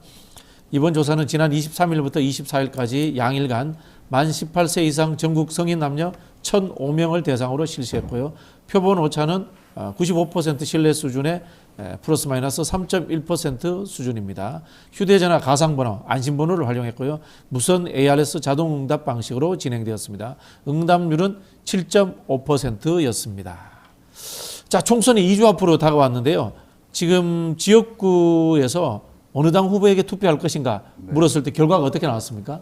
지역구 투표를 물었습니다. 더불어민주당이 50.4%로 1위고요. 국민의힘 35.3, 뭐 개혁신당이 4.5, 기타 다른 정당이 3.0, 새로운 미래가 2.4로 없다, 잘 모르겠다. 녹색정의당이 0.7% 나왔네요. 이게 우리가 생각하는 정당 지지율하고는 상당히 다르네요. 뭐가 다르죠? 정당 지지율은 정당 보통 지지도하고는 다르죠. 양당이 뭐 30, 한 4, 5%에서 그렇습니다. 거의 비슷하게 네, 나오잖아요. 네. 그럼 이제 이른바 이제 지역구에서는 전략적 투표 또는 몰빵이 나올 가능성이 높다 이런 뜻이네요. 네. 그렇습니다. 역시 양당의 힘이 실리는데 민주당은 지난주보다 4.5% 올랐어요. 그리고 국민의힘은 3.7%포인트 떨어졌고 한 달 전과 한번 비교해 볼까요? 한 달 전이면 민주당이 공천 잡음으로 그 지지율이 상당히 바닥에 있었을 텐데 한 달 전과 비교하면 민주당이 8.7% 올랐습니다. 국민의힘은 한 달 전보다 7.9%포인트 떨어졌고요. 그러니까 추이는 계속 이제 민주당의 오름세로 봐야 될 것 같습니다. 네, 2주 남았는데 저희가 이 조사 그러니까 지역구 투표 조사를 따로 이제 지난달 중순부터 조사를 시작했는데요. 조사를 시작한 이후 지금 이번에 양당 간 격차가 15.1%포인트인데 이게 최대 격차입니다. 그러니까 그만큼 총선을 얼마 앞두고 이제 민주당이 확실히 좀 표가 좀 결집하고 있다 이렇게 좀 볼 수 있을 것 같습니다. 연령별로 봐도 60대도 오차 범위 내에서 민주당이 좀 우세한 것으로 60대도 70세 이상만 이제 국힘이 우세한 걸로 나왔고요. 근데 이제 지역별로 보면 서울에서는 여전히 팽팽한 접전입니다. 그래서 국민의힘이 44%고 민주당이 43.2%인데 오차 범위 내에서 아주 근소하게 지금 접전을 벌이고 있습니다. 그리고 민주당이 오차 범위 밖에서 앞서고 있는 지역은 인천, 경기, 대전, 충청, 세종, 광주, 전라, 그다음에 부울경 쪽에서 앞서고 있고요. 근데 흥미로운 건 대구, 경북, TK에서도 민주당과 국민의힘이 오차 범위 내에서 접전을 벌이고 있어요. TK에서도 국민의힘이 46.1%고 민주당이 41.4%입니다. 오차 범위 내에서 지금 접전을 벌이고 있다. 막상막하다. 대구, 경북이 그렇습니다. 네. 그럼 이어서 이제 비례투표 정당에 대한 이야기를 좀 한번 나눠볼게요. 여기는 지역구와는 확실히 좀 다르죠? 네, 다릅니다. 조국혁신당이 29.1%로 1위를 했습니다. 국민의 미래가 28.1%, 그리고 더불어민주연합당이 21.6%, 개혁신당이 6.2%, 새로운 미래 3.4, 녹색정의당 2.0 이런 순으로 나왔습니다. 네. 이 조국혁신당이 드디어 그 오차범위 내이긴 합니다만 국민의 미래도 제쳤습니다. 우리 기자님 보시기에 조국혁신당이 이렇게 1등이 나오는 이유가 뭐라고 보세요? 일단은 가장 확실한 건 이제 조국 대표가 선명성 있게 지금 메시지나 이런 걸 좀 내고 있다고. 선명한 메시지다. 그렇죠. 네. 선명한 메시지를 내고 있고 앞서도 얘기했지만 그 민주당의 공천 파동 과정에서 이른바 친문 지지 세력들이 많이 상당히 조국혁신당 쪽으로 이동한 걸로 보이고요. 네. 호남에서도 호남 유권자들 중에서도 좀 민주당이 좀 선명하게 나가야 되지 않겠느냐 이런 부분을 좀 원하고 지지하는 유권자들이 좀 조국혁신당을 지지하는 그런 게 좀 강한 것 같습니다. 그러니까 저는 조국 대표 지난주에 한 말 뭐 여러 가지 지금 일종의 명언이 나오고 있는데 한 말 중에 인상적이었던 게 이번 총선으로 윤석열 대통령을 레임덕이 아니라 데드덕으로 만들겠다 뭐 이런 말을 했단 말이죠. 그런 게 와닿는 거예요. 네. 이 유권자들한테는 그런 말이 와닿고 이 조국혁신당이 잘하는 게 슬로건을 참 잘 만든다. 거기 아마 내부에 진짜 뭐 탁월한 어떤 카피라이터가 있는지 모르겠지만 3년은 너무 길다. 이건 대박 아닙니까? 네. 뭐 그 외에도 뭐 많습니다. 뭐 좌파 우파가 아니라 대파 뭐 이런 말까지. 그래서 이 유권자분들이 보시기에는 조국혁신당이 민주당이 그동안 뭐 여러 가지 배려하고 뭐 하느라고 못했던 것들을 하고 있다. 이렇게 보는 거죠. 조국혁신당의 그 기능적인 뭐 실력이 탁월한 걸까요? 아니면은 절박함의 표현일까요? 어떻게 보면. 절박함도 있고, 네. 그동안 이제 조국 대표가 지난 몇 년 동안 계속해서 소위 말해서 탈탈 털리고 난 다음에 어떤 그런 절박함도 있을 것 같고, 예. 그 기능적인 면에서도 민주당의 어떤 못했던 것들을 한다라는 거. 요즘 뭐 한다 이런 게 다 유행 아닙니까? 국민의힘이 뭐 한다 합니다 뭐 이러는데 조국혁신당이 하는 것 같습니다. 이 추세는 우리 기자님 보시기에는 계속해서 이어질 것 같은가요? 저는 총선까지도 계속 이어질 걸로 보입니다. 아무래도 네. 그러니까 최근에 이재명 민주당 대표가 물방론, 그러니까 이른바 지역구도 민주당, 비례대표도 더불어민주연합 이런 전략으로 나오고 있지만 실적으로 유권자들이, 그러니까 진보 쪽 유권자들이 바라보기에는 조국혁신당도 결과적으로는 민주당에 나중에 국회에 의석 입성해도 민주당을 도울 거 아니냐 이런 인식이 강하거든요. 그러니까 아무리 봐도 그러니까 현재 29대, 그러니까 거의 30%에 달하는 지지율을 유지하고 있는데 그것보다는 약간 떨어질 가능성이 있겠지만 그래도 어느 정도의 의석수는 충분히 확보 가능하다. 그러니까 10석 이상 이 정도의 얘기들도 전문가들 사이에서 나오고 있거든요. 그 정도까지는 가지 않을까 싶습니다. 그에 반해서 좀 개혁신당은 사실 좀 상당히 조국혁신당이 등장한 이후로 상당히 좀 뒷전으로 좀 밀리는 형국인데 어제도 뭐 슬로건도 발표하고 했습니다만 슬로건도 역시 좀 임팩트가 없어 보이고, 뭐죠, 그게? 우리의 내일이 두렵지 않도록 당당하게 맞서겠다. 이게 슬로건인데 너무 길어요. 건전가요 가사가. 그렇죠. 건전가요. 네, 가사 같기도 하고, 이준석 대표가 말도 잘하고 하는데 왜 이걸 슬로건으로 내세웠는지는 잘 모르겠습니다. 지금 댓글에는 소나무당 이야기가 계속 올라오는데 네. 소나무당은 여기서 빠졌나요? 아니면은 유의미한 이 수치를 기록하지 못했나요? 소나무당도 저희가 넣어서 돌려보도록 하겠습니다. 여론조사를. 예. 네, 알겠습니다. 자, 또 이야기 한번 해봐야 될 것 같은데요.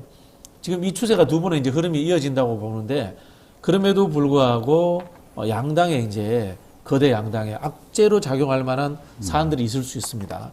국민의힘에서는 어떤 부분들을 지적하고 있는가요? 네, 그 총선의 악재로 국민의힘에서는 어떤 것이 작용할까요? 라고 물어봤고요. 제일 첫 번째가 물가 급등 및 민생 문제. 34.9%. 결국 문제는 경제야. 그렇죠. 그렇죠. 그리고 이종섭 주 호주대사 임명 및 수사 회피 출국 논란이 2등이고요. 17.1%. 기타 다른 이슈가 13.4%로 세 번째고, 나머지 의료계 파업 문제, 그 다음에 윤석열 대통령과 한동훈 비대위원장의 갈등, 황상무 핵칼 테러 발언 등등이 꼽혔습니다. 네. 근데 결국은 문제는 경제죠. 왜냐하면 다른 이슈들은 시간이 지나면 어느 정도 잊혀지거나 하기 마련이거든요. 근데 매일 먹고 사는 문제는 그렇지가 않잖아요. 당장 지금 내가 오늘 힘든데 그렇지 않습니까? 그래서 윤석열 대통령이 지난번에 그 대파 875원 합리적인 가격이라고 말했던 거는 아마 바이든 날리면 못지않게 두고두고 회자될 말이 아닐까 하는 생각이 듭니다. 875원보단 더 하겠죠. 한 3, 4천 원 하겠죠. 원래. 대파 가격도 제대로 오면서 무슨 민생 토론회를 수십 번 하고 있습니까? 그 대파 한 단에 정권이 휘청거리는군요. 그러니까 이번 최근에도 보면 민주당 쪽에서 많이 대파 관련해서 공세를 좀 펼치고 있더라고요. 그러니까 대파 챌린지라고 해서 그러니까 그쪽 지역의 어떤 지역 후보에게 그쪽 지역의 대파 가격은 얼마입니까? 이런 식으로 계속 챌린지식으로 대파 챌린지. 네, 그런 식으로 묻고 있는데 그러니까 이것도 보면 어떻게 보면 이번 정권 심판론의 이런 대파 문제가 상징적으로 물가나 민생 경제 측면에서 윤석열 정권이 못하고 있다 이런 걸 좀 보여주고 있다는 측면이 있고 또 대통령실에서 당시 하나로마트 쪽에 875원짜리 대파를 왜 그때 그 대통령의 눈과 귀를 가리기 위한 차원에서 그렇게 한 거 아니냐 이런 또 의심도 나오고 있기 때문에 이 부분이 전체적으로 이번 총선 앞두고 좀 악재로 많이 작용하는 것 같습니다. 이수정 또 후보도 여기 또 참전하셨대요. 한 뿌리 가격이었다. 이러면서 한 단이 아니고. 그게 실드 치는 게 아니고 그러니까 이슈를 이어가게 만드는 맞습니다. 건데. 맞습니다. 그런 말을 왜 하는지 모르겠고 어쨌든 민생은 이번 총선에 가장 중요한 디포트 값이 경제입니다. 민생 경제. 네, 그걸 깔고 가는 거예요. 그래서 이번 조사에서도 전 연령층 그리고 전 지역에서도 민생 문제를 1위로 꼽았어요. 악재로. 국민의힘 악재로. 보수, 중도, 진보 가릴 것 없이 다 1위입니다. 예. 대파가 이 폭발하는 기점을 만들어내요. 그래서 저기 야권에서 그런 슬로건도 있어요. 4월 10일 윤석열 정권을 대파하라. 그 말은 기발한데요. 제가 만들었습니다. 짱입니다. 네네. 자, 그런 와중에요. 한동훈 비대위원장이 의료계 이제 이 갈등 문제에 이제 끼어들려고 하는데요. 이게 면허 정지를 유연하게 처리하라고 대통령의 메시지도 나왔습니다만은 지금 끼어들어서 이게 표가 된다고 할 수 있을 만큼 효과를 낼 수 있을까요? 아니요. 아까 그 전 코너에서도 그 두 분이 말씀을 하셨습니다만은 일단 국민들의 피로도가 높아지다 보니까 어쨌든 한동훈 위원장이 제안을 하고 윤석열 대통령이 이를 받는 모양새로 일종의 정치 쇼로 지금 다 보고 있는 거 아닙니까? 그런데 이게 잘 해결이 되면 좋은데 아마 이 국면을 그냥 총선 때까지 자기가 중재자 역할을 자처하면서 계속 끌고 갈 것 같아요. 해결은 되지 않고. 그리고 이게 독이 될지 약이 될지는 좀 봐야 될 것 같습니다. 한동훈 위원장에게. 네. 근데 제대로 되겠습니까? 2,000명이라는 거를 굽히지 않고 가는데 의사들이 대화할게요 이럴까요? 어제도 보니까 사직서들을 다 내고 있던데 네. 결코 쉽지 않은 문제입니다. 네. 네. 민주당 쪽으로 한번 넘어가 보겠습니다. 민주당에도 위험 요소로 뭐 남아있는 지점이 있는가요, 지금? 지금 가장 큰 악재로 작용할 게 무엇일까요? 라고 또 물었습니다. 국민의힘 말고 이제 이번엔 민주당 이재명 대표의 사천 논란이 1위고요. 36.6%. 두 번째가 잘 모르겠다가 두 번째고, 세 번째가 일부 후보자들의 막말 논란. 그리고 기타 다른 이슈 순이고요. 조국 혁신당의 돌풍도 다섯 번째로 10.6% 이렇게 나왔네요. 예, 이념 논란 있는 진보당과의 선거연대에는 여섯 번째 응답이었습니다. 이거 재밌네요. 조국 혁신당의 돌풍, 그다음에 이념 논란 있는 진보당과의 선거연대, 외부적 요인, 결국은 윤석열 정부를 압박하기 위해서는 야권연대라든가 다양한 합종 연행을 해야 되는데 거기에 어떤 원칙이라든가 또는 어떤 전략적 고려가 있어야 된다는 것에 대해서 유권자들이 지적해 준 것 같아요. 제가 보기에는. 근데 저는 예상 외로 조국 혁신당의 돌풍이 상당히 낮은 응답률을 보였다. 네. 그렇게 보고요.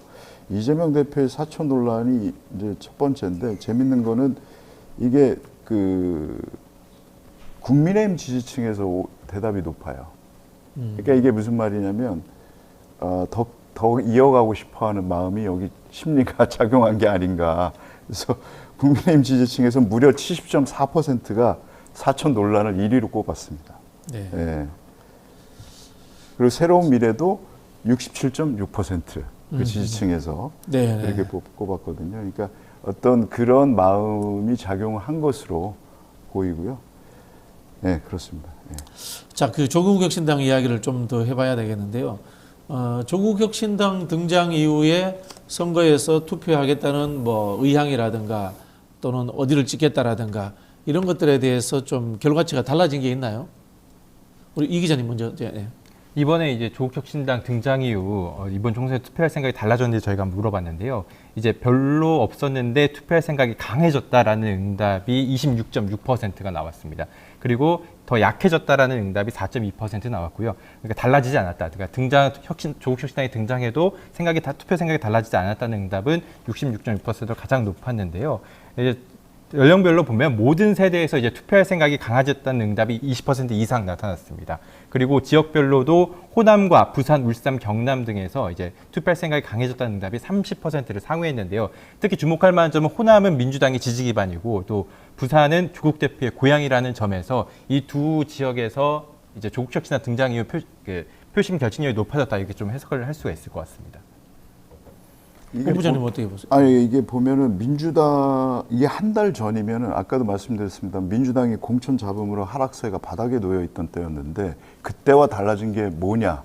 조국 혁신당이 또 등장하면서 민주당 지지층에서는 30.7%가 투표할 생각이 강해졌다고 응답을 했어요. 국민의힘은 20.6%로 한 10%포인트 차이가 나는데 이게 보면은 결국 민주당 지지층 30%가 이 조국 혁신당 때문에 뭐가 됐든 투표를 하겠다. 이렇게 마음을 바꾼 겁니다. 마음을 더 굳힌 거죠. 그래서 투표율이 오히려 올라가는 어떤 그런 효과를 나타낸 게 아닌가. 그리고 투표율이 높으면 전통적으로 진보 진영 지지율이 올라가지 않습니까? 그래서 그런 부분을 이번 조사가 좀 설명해 주고 있다. 저는 그렇게 보고요. 국민의힘 지지층은 72.9%가 한 달 전하고 달라진 게 없다라고 말했어요. 네. 그러니까 제일 많아요. 국민의힘 지지층이. 그만큼 견고하다는 것이었고 그런데 조국 혁신당이 등장하면서 민주당은 사실 좀 실망한 유권자들도 있었습니다만 그중에서 30%는 난 꼭 하겠다 이렇게 바뀐 거죠. 네. 그러면요, 실제로 이제 조국 혁신당이 민주당이 공천 내용을 겪을 때 지지율이 떨어졌을 때 정권 심판론을 다시 불을 지폈다. 그렇죠. 그런 정치적 그런 효과가 있죠. 그리고 이제 그 민주 진보 지지층들을 결집시킨 효과. 맞습니다. 뭐 이런 것들에 대해서는 인정을 합니다만은 민주당 입장에서 보면은 그런데 그걸 넘어서 너무 커졌다. 뭐 이런 느낌이 지금 나올 수 있습니다. 뭐 지민 비조 이야기도 나오고 비조 지민 이야기도 나오고 있습니다만은 결국 이렇게 되면은 민주당이 비례연합정당, 위성정당에서 한 5, 6석 정도가 빠져서 조국 혁신당으로 가는 거 아니냐. 라는 일어나는 우려를 가지고 있습니다. 여기는 어떻게 보세요? 근데 그건 너무 선거공학적인 얘기인 것 같고요. 네. 저는 가장 좋은 시나리오는 민주당 입장에서는 뭐 일단 과반수 넘어서 국회의장도 하고 거기서 가장 일당이 가져가지 않습니까?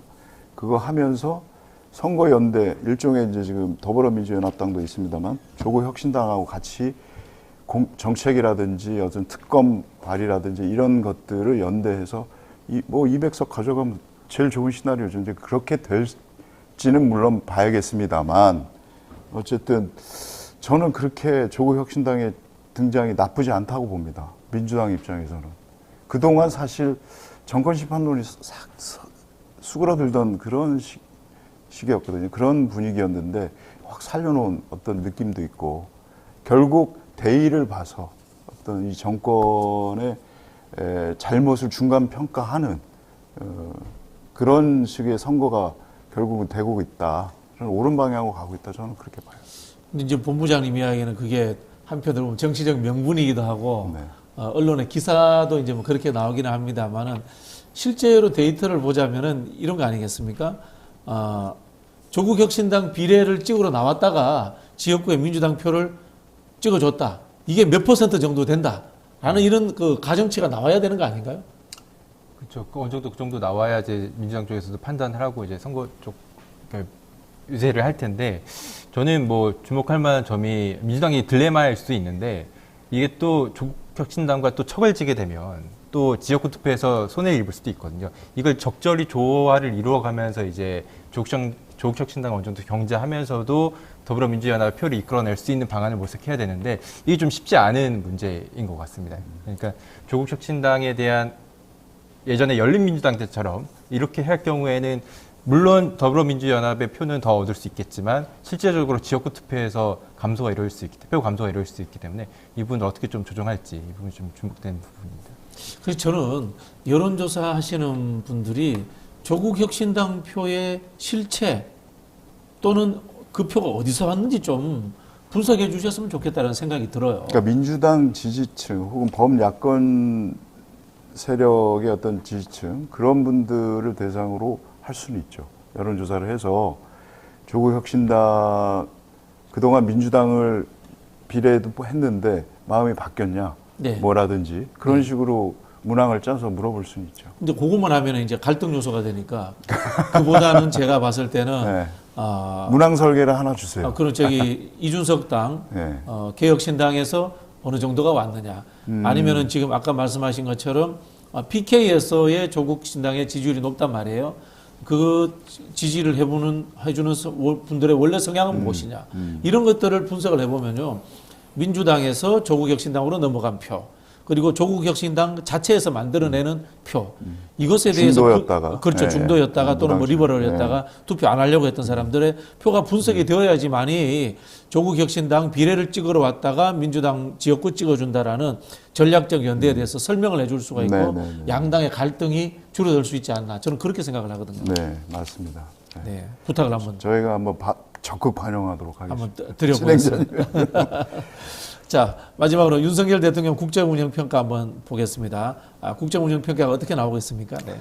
긍정이 32.5%, 부정이 64.1%네요. 이게 지난주보다도 떨어진 수치고요. 지지율이. 부정 수치가 작년 말 수준으로 회귀했어요. 네. 작년 말에 12월 넷째 주에 부정이 64.4%였으니까요. 이번엔 64.1%. 당시 긍정은 30.7%였습니다. 이게 연령별로 봐도 70세 이상을 제외하고 전 연령층에서 부정 응답이 높습니다. 대구, 경북도 또 얘기해 볼까요? 아까 그랬는데 대구, 경북에서도 부정이 50.4%예요. 와. 네, 과반수를 넘었습니다. 긍정이 47.4%. 물론 오차범위 내긴 합니다만 대구, 경북에서도 대통령을 그렇게 반가워하지 않는 사람들이 많다. 네. 네. 이렇게 뭐 박근혜 전 대통령을 만나고 해도 기본적인 숙제를 잘 못하니까 다른 거 해봐야 별로 소용이 없는 것 같습니다. 보통 이제 저희가 대통령 지지율이 25% 가면은 신변의 위험이 있을 수 있다. 뭐 이런 이야기를 진짜요? 하거든요. 예. 아, 그래요? 네. 예. 이게 25%면은 4명 중에 3명이 싫어하는 거잖아요. 그럼 그 한 사람이 자기 의견을 못 내요. 의견을 그렇죠. 표출할 수 없는 상황으로 그러네요. 몰리는 거예요. 그러네요. 네. 이게 그래서 총선 이후에 윤석열 대통령의 어떤 행보나 이런 거치나 이런 것들이 상당히 관심이 될 것 같습니다. 뭐 다들 어제 심평 변호사도 뭐 얘기를 그렇죠. 했습니다만, 예. 내각제 국가에서 내각 해산 총사퇴의 기준을 25%로 잡아요. 그렇죠. 25%에서 예, 맞습니다. 하다가 20% 밑으로 떨어지면은 내각 총사퇴하거든요, 보통. 그 이제 권력의 정당성이 국민들로부터 인정받지 못한다는 뜻이에요. 그렇죠, 예. 그렇죠. 자, 윤석열 대통령 지지율 하락의 원인이 뭐라고 보세요? 현재 드러난 거는 좀 많죠. 결국 뭐 최근에 이종섭 대사의 논란, 그리고 고물가 등 민생 경제, 그리고 의료계 파업 등이 지지율 하락의 원인으로 봐야겠는데, 문제는 이 세 가지 문제가 모두 대통령이 잘못을 인정하지 않거나 이 잘못에 대한 방안을 마련하지 않거나 또 방안에 대해서 수용하지 않거나, 이게 대부분 윤석열 대통령에 대한 문제점을 인식하고 있다고 좀 보고요. 그리고 또 국정 운영 방식에 있어서 가장 큰 문제인데, 이 고물가도 물론 이제 세계적인 추세로 이제 문제일 수도 있지만 이 부분에 대해서 대통령이 진솔하게 어떠한 내용을 밝히거나 이런 적이 없었거든요. 그러니까 국민을 대하는 방식, 이런 거에 있어서 조금 지지율 하락의 좀 원인이 되지 않았나 좀 싶습니다. 네. 우리 본부장님 보시길래 이런 여론의 흐름은 계속해서 이어질 것 같은가요? 결국 소통의 문제인데요. 그러니까 지금 우리 박 기자도 얘기했습니다만 국민하고 말을 안 하잖아요. 뭐 이종섭 이런 큰 사건이 있으면은 대통령이 나와서 뭐 얘기를 해야 될 거 아닙니까? 국민한테 설명하고 왜 호주 대사를 보냈는지. 근데 항상 입장문 하나 달랑내고 뒤에 숨어 있고. 이 민생 경제도 마찬가지로 토론회 한다면서도 정작 대파 사건으로 인해서 이 정권이 아예 능력도 없고 의지도 없고 뭐 관심도 없구나. 이렇게 국민들이 또 한 번 상기하게 된 거고요.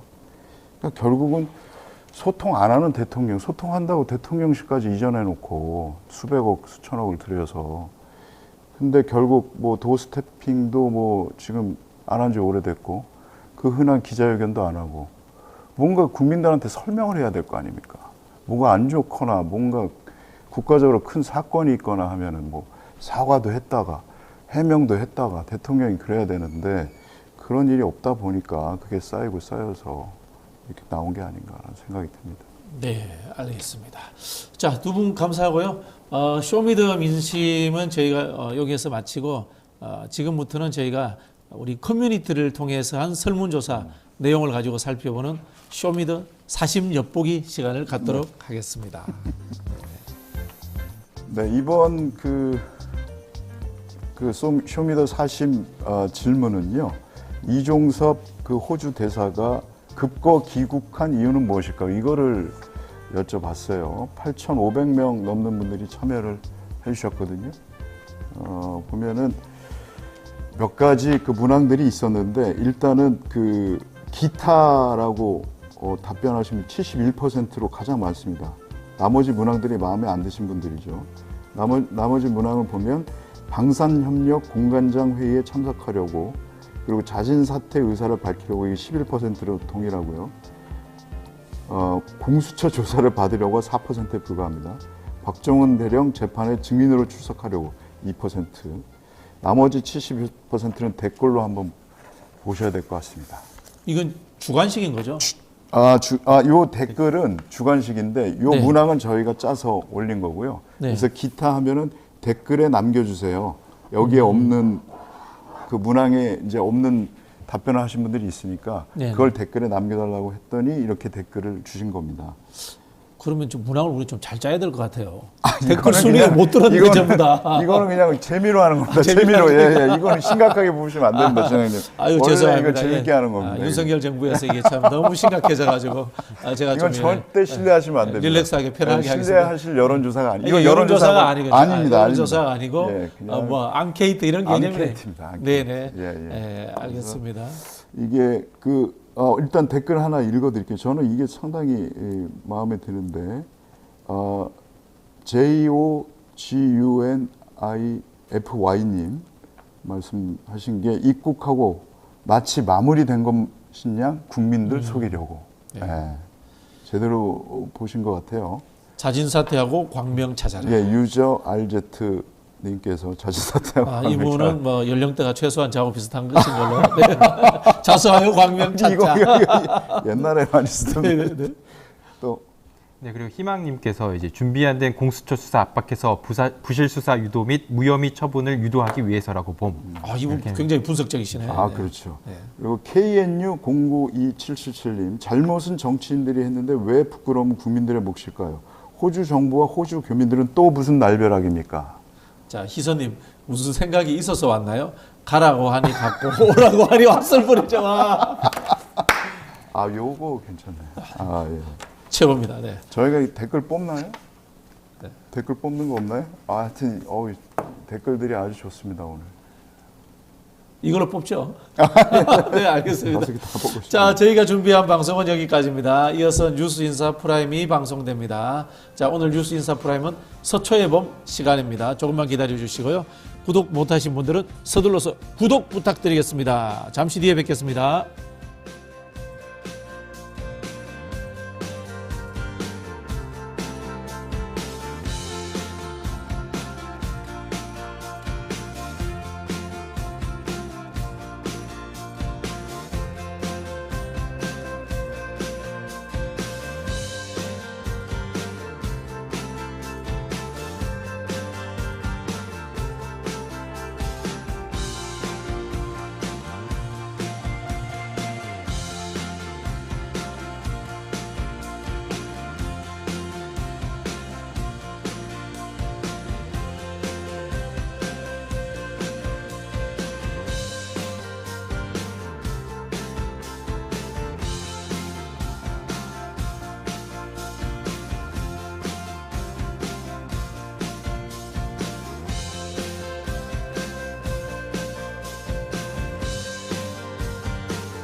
네, 뉴스인사 프라임 시간입니다.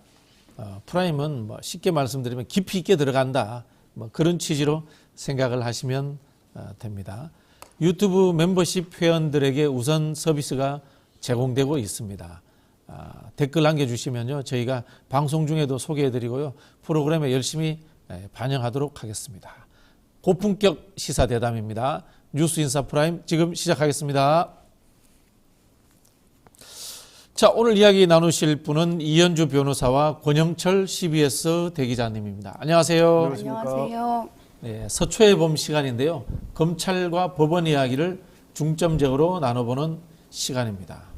이번 주에도 역시 저희가 이종섭 대사에 관한 이야기를 나눠보려고 하는데요. 이종섭 대사가 귀국은 했습니다.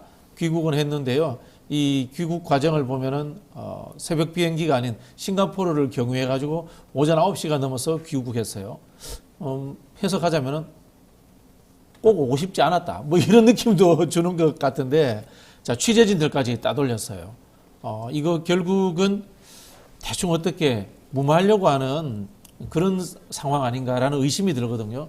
두 분은 어떻게 보셨나요? 네. 네.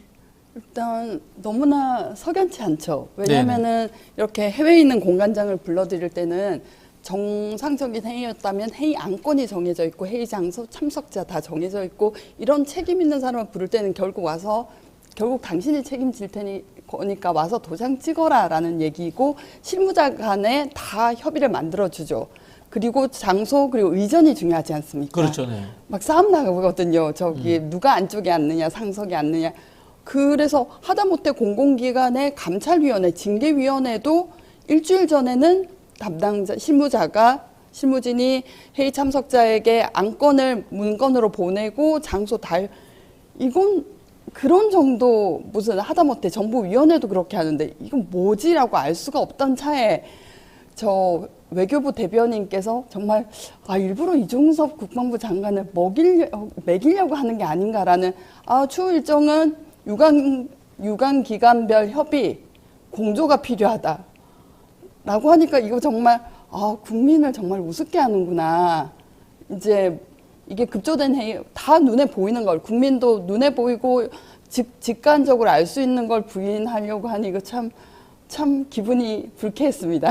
그러니까 이종섭 그 대사가 귀국을 했으면은 공항에서 이 언론이 취재를 하잖아요. 네. 그럼 뭔가 정리된 입장을 이야기해야 되는데 전혀 그런 게 없어요. 원래 외교라는 게 사실은 이 프로토콜이 제일 중요하잖아요. 그렇죠, 네. 그걸 무시한 거죠. 그리고 부임한 지 11일 만에 급히 들어와야 될 만큼의 뭐 아주 긴급한 회의였다면은, 근데 들어와서 보면은 각 6개국 대사들이 각 개별 일정 따라 움직여요, 또. 그리고는 후반부에 전체 회의가 있다라고 이야기를 하고, 갑자기 무슨 방산 산업 시찰을 가겠다 또 이야기하고 그래요. 근데 이것 때문에 부임 11일 만에 이걸 불러들여야 될 일이 있었는지를 이해가 잘 안 되죠. 그러니까 일단은, 그리고 이종섭 대사가 귀국한다는 거를 외교부보다는 한동훈 국민의힘 비대위원장이 먼저 또 공개를 했어요. 네네. 그것도 좀 절차에 좀 안 맞는 것 같고, 뭔가 그러니까 이종섭 대사를 임명하고 외국에 나가는 과정도 조금 뭔가 좀 국민들한테 의혹을 쌓이게 만들었는데, 갑자기 한동훈 비대위원장이 이종섭 즉시 귀국하라고 그랬단 말이에요. 그러니까 그 귀국이라는 게 이제 단어가 이렇게 얘기들 해석들을 많이 하잖아요.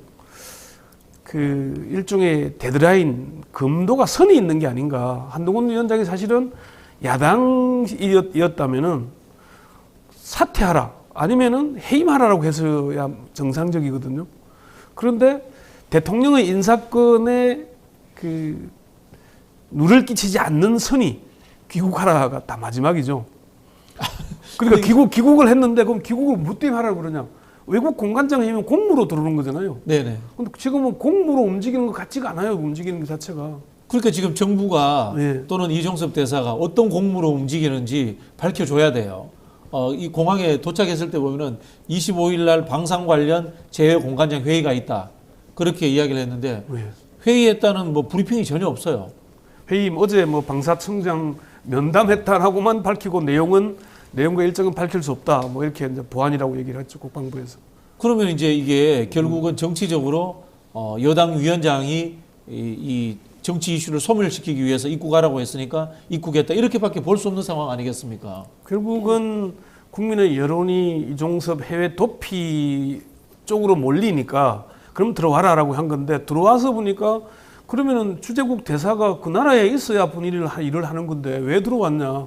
근데 와서 하는 일이 호주와 관계된 일을 하는 것도 아니고 무슨 방산 회의를 한다 그러는데 시찰 간다 그러고, 그럼 이게 사람이 뭐하러 온 거야? 라고 하니까, 그러면 한동훈 위원장이 얘기하니까 할 수 없이 받아들여서 대통령실에 받아들여서 불러온 게 아닌가. 외교부도 주가 아니라 객이 아닌가라는 느낌을 주고 있는 거죠, 지금. 네, 참 공교롭게도 들어오시는 날 3월 21일 날 큰 선물이 있었어요, 오히려. 그 박정훈 대령의 3차 공판 기일이었습니다. 네네네. 그래서 뭐 이모 공보실장이 이거 이첩 보류 지시를 한 주체는 김계한 해병대 사령관이 아니다. 이 전 장관이다라는 법정 증언이 나오고 난 뒤에 딱 들어오시는 거, 이거 무마하기는커녕 보낸 데 이유가 있었구나라고 돼버리는 거예요. 그래서 지금 이게 군사법원, 뭐 군검찰하고 뭔가 사실 이게 어떻게 보조를 맞출 수도 없었고 정교하게 짤 수도 없었던 게 말입니다. 첫째는 이첩 보류 지시를 했습니다. 근데 이첩 보류 지시를 항명했다는 이유로 이제 기소가 되신 건데, 공소장에 보면은 그 명령을 내린 주체를 이종섭 장관이 아니라 김계환 해병대 사령관으로 나와 있어요. 그러면 이게 의문이 드는 것은, 아니 이게 박정훈 대령이 더 중대하게 되려면은 뭐 사령관 지시를 명령을 불이행한 것보다 장관 명령을 불이행한 게 더 크고, 그렇죠. 왜 공소장에 그걸 못 썼을까? 네. 그리고 김계한 사령관도 자기가 얘기해요. 이거 나한테 나중에 내가 지시한 걸로 뒤집어 씌울 것 같다. 뭐 이런 여러 가지 잡음이 있던 차에, 그래서 공소장을 보고 첫 번째 드는 의문은, 이게 정당한 지시면은 지시를 한 주체를 정확하게 명시하지 왜 이렇게 중간에서 잘라 먹었을까? 몸통을 감춘 게 아닐까라는 의문이 들던 차에 3월 22일 3차 공판 기일이었습니다. 이윤세 공보실장이 나와서 최종 명령을 내린 사람은 이 전 장관이다라고 법정 증언을 해버려요. 그래서 이게 오히려 귀국 선물이 된 거죠. 그러면은 이종섭 대사 같은 경우에 박정훈 대령 재판의 증인이라든가 참고인으로 나올 수밖에 없는 상황이 되어버렸네요. 네, 근데 이게 결국 박정훈 대령을 기소한 게 또 패착이 되어버린 것은 항명죄의 구성 요건이 정당한 명령에 항명하거나 거부한 거여서 명령 자체가 정당해야 됩니다. 이것은 뭐 공무집행 방해죄와 같이 공무가 적법해야 보호할 가치가 있는 거지 위법한 공무집행에 뭐 불법한 긴급체포여서 저항하고 밀쳤다 이것은 제가 안 되거든요. 이게 명령의 정당성이 문제가 되는 거예요. 그럼 명령이 부당하다고 하면 김계한 사령관이 오히려 뒤집어 쓰게 되는 것입니다. 그런데 제가 이 사태에서 깨달은 건 군검찰이 검찰보다 낫구나. 왜냐면은 명예를 중요시하잖아요.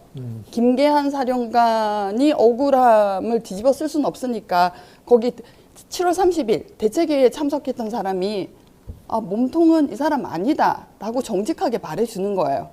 그래서 제가 이 최초의 그 이종섭 장관에게 지시를 한 주체가 용화대라고 가정한다는 면입니다. 가정한다면 윤 대통령의 생각은 이게 군 검찰이 검찰과 같다고 생각한 것 같아요.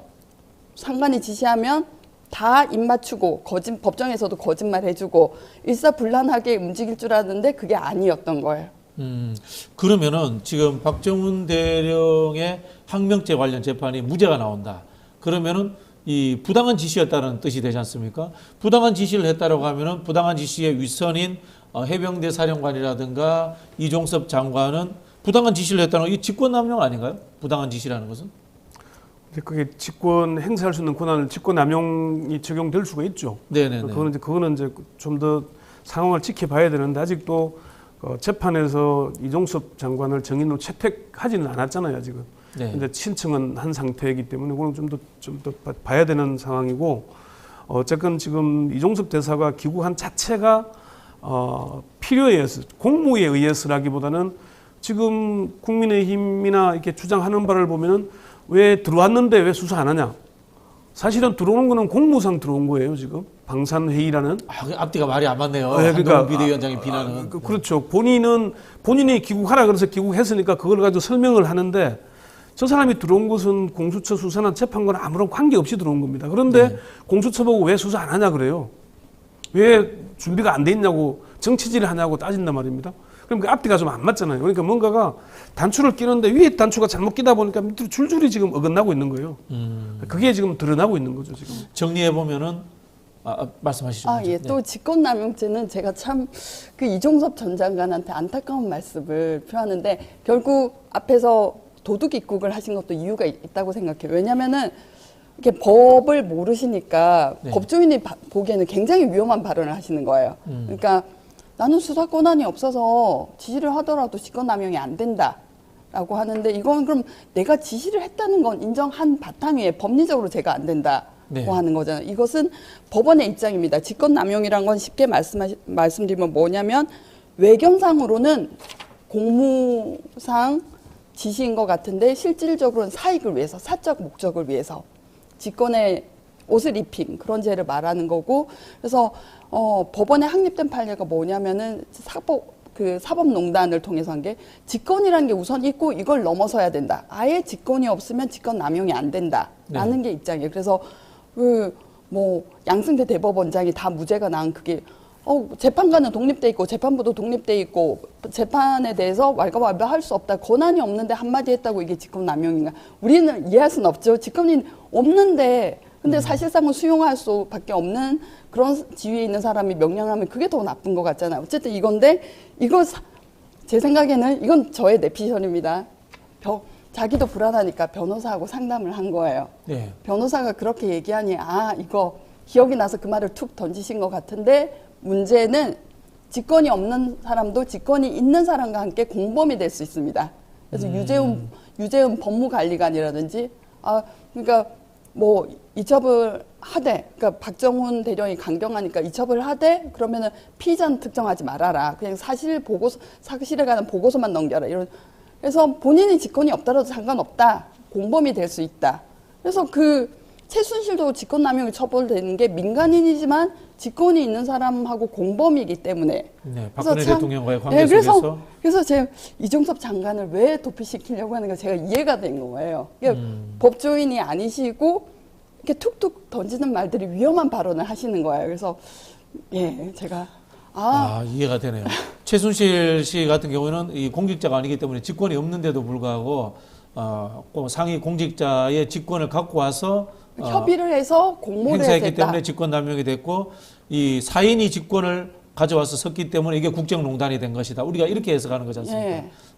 그래서 이종섭 전 장관도 본인이 수사 업무를 하는 사람 아니고 수사 업무의 윗선은 아니더라도 이 윗선하고 공모를 해서 지시를 해서 있으면 공동정범이라는 게 될 수 있습니다. 그래서 참 안타깝다. 그래서 왜 도피시키려고 했는지 납득이 온다라는 게 제 입장입니다. 이게 보니까 그런 것 같아요. 이종섭 장관이 군 지휘관으로서의 명령권, 그 다음에 이 수사 지휘권은 없잖아요. 그죠? 이게 막 헷갈린 것 같아요. 근데 저는 이 헷갈렸다는 게 뭐 가정입니다만은 이종섭 그 장관에게 압력을 행사한 그분도 헷갈렸었던 것 같아요.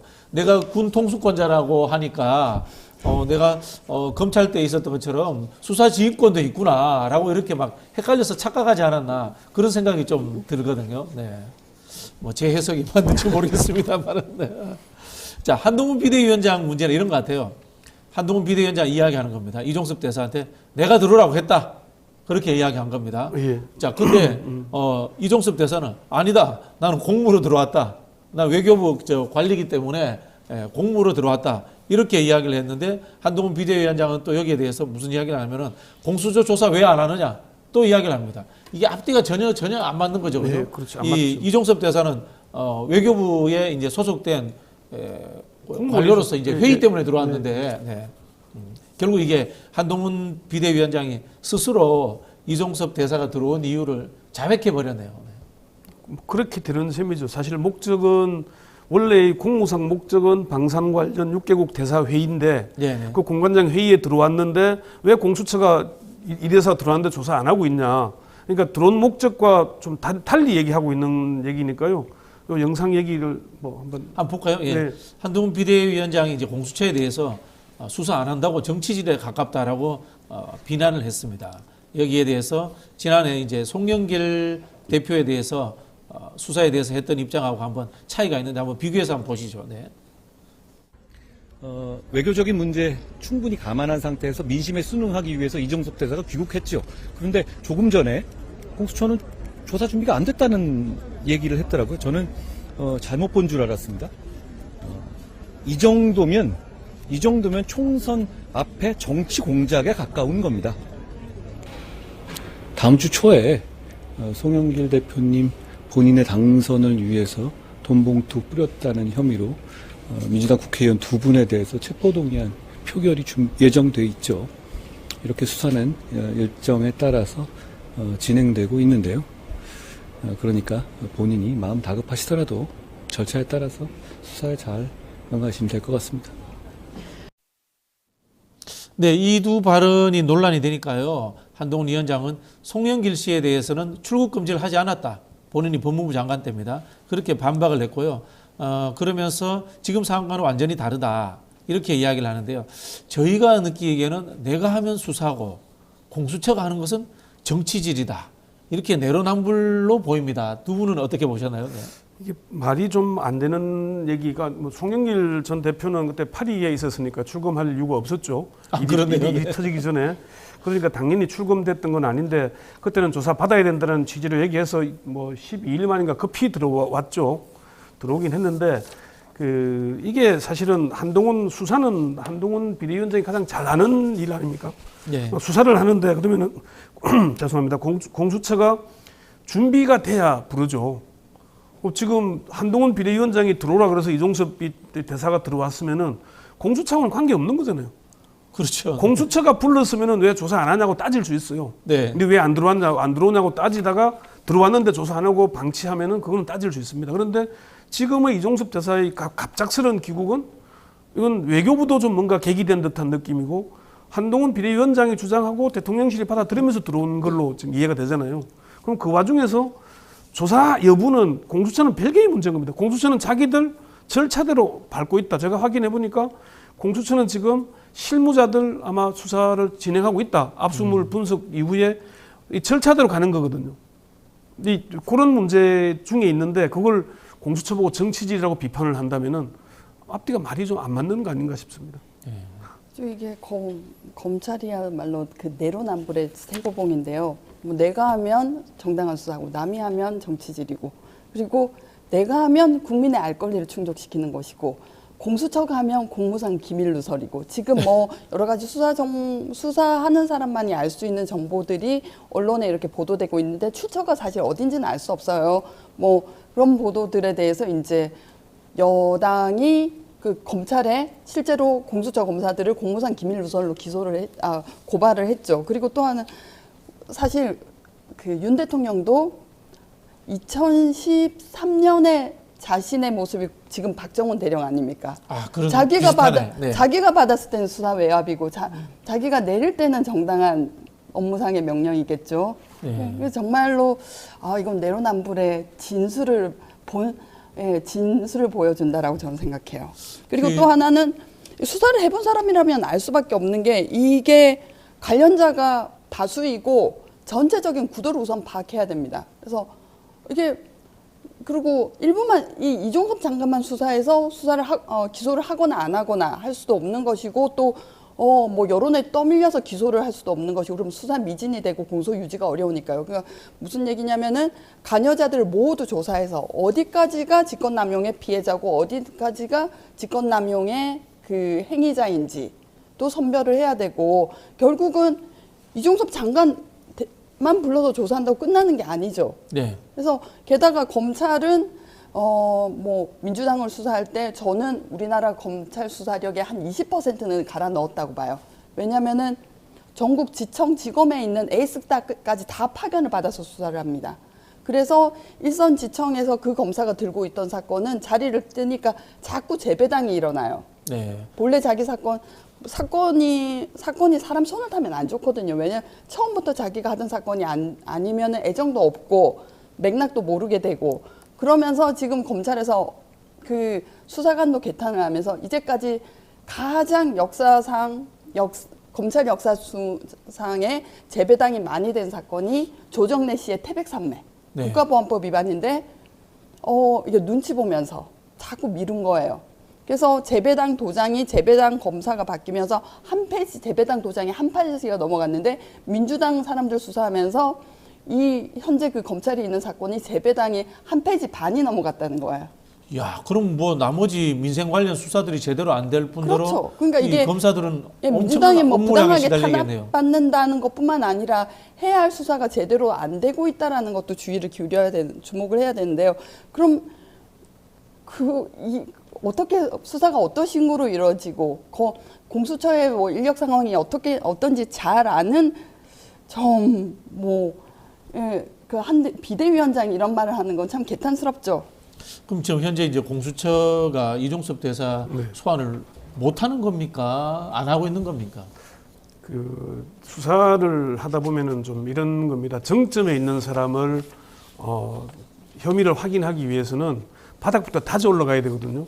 그런데 이종섭 대사를 먼저 부르라는 이유는 이런 압박도 있는 걸로 해석을 할 수 있습니다. 뭐냐면은 이종섭 대사의 진술 조서가 나오면은 나머지 변호인들이 어떤 진술을 조사를 받았고 내용이 쫙 다 알게 돼요.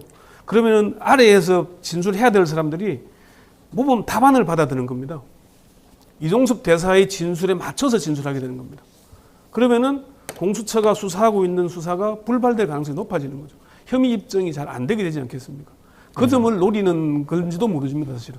그러니까 이종섭 외견상으로는 이종섭 대사가 들어왔으니까 너가 빨리 조사해라. 조사해서 빨리 마무리하라는 압박이 될 수도 있고요. 사실은 대통령실에서 공수처 조사하라 마라 하는 걸 제가 지난번에 말씀드렸지만은 공수처법 위반이 되는 겁니다. 의견 제시도 못하게 돼 있거든요. 대통령이나 대통령실 관계자들은.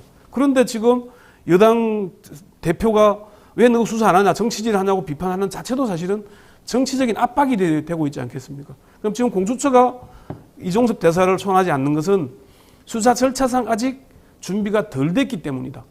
이렇게 봐야 되는 거죠. 현재 안 그래도요. 예. 그 더불어민주당에서 윤석열 대통령과 대통령실 관계자를 허위 공문서 작성 및 행사 혐의로 고발한 상황입니다.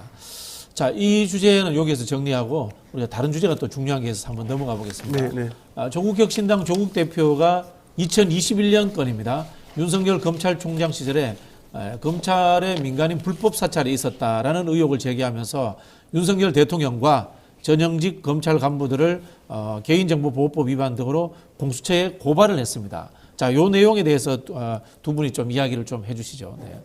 먼저 변호사님 잠깐 이야기해 주실까요? 네, 이거 그 뉴스버스의 이진동 기자, 대표와 이진동 기자가 그 검찰에서 수사를 받으면서 어떤 보고서를 확인하게 됩니다. 보고서 내용에 그 이진동 기자의 핸드폰을 포렌식하고 나머지는 뭐 대검 서버에 보관해 두었다라는 보고서를 발견하고 압수수색상의 명령하고 다르니까요. 관계없는 것은 폐기하거나 반환하라는 걸 발견하고 문제 제기를 했더니 대검 예규로 버젓이 그 이런 압수 포렌식한 자료의 보관에 대한 예규를 그 윤석열 검찰총장 때 2021년에 대검 예규로 개정하면서 이미 그 제도화했다는 걸 발견하고 문제 제기를 하면서 시작된 사건입니다. 그래서 하나는 제가 참 놀라운 게 이게 사실은 그 이재용 삼성 부회장이 법정에서 수사를 받을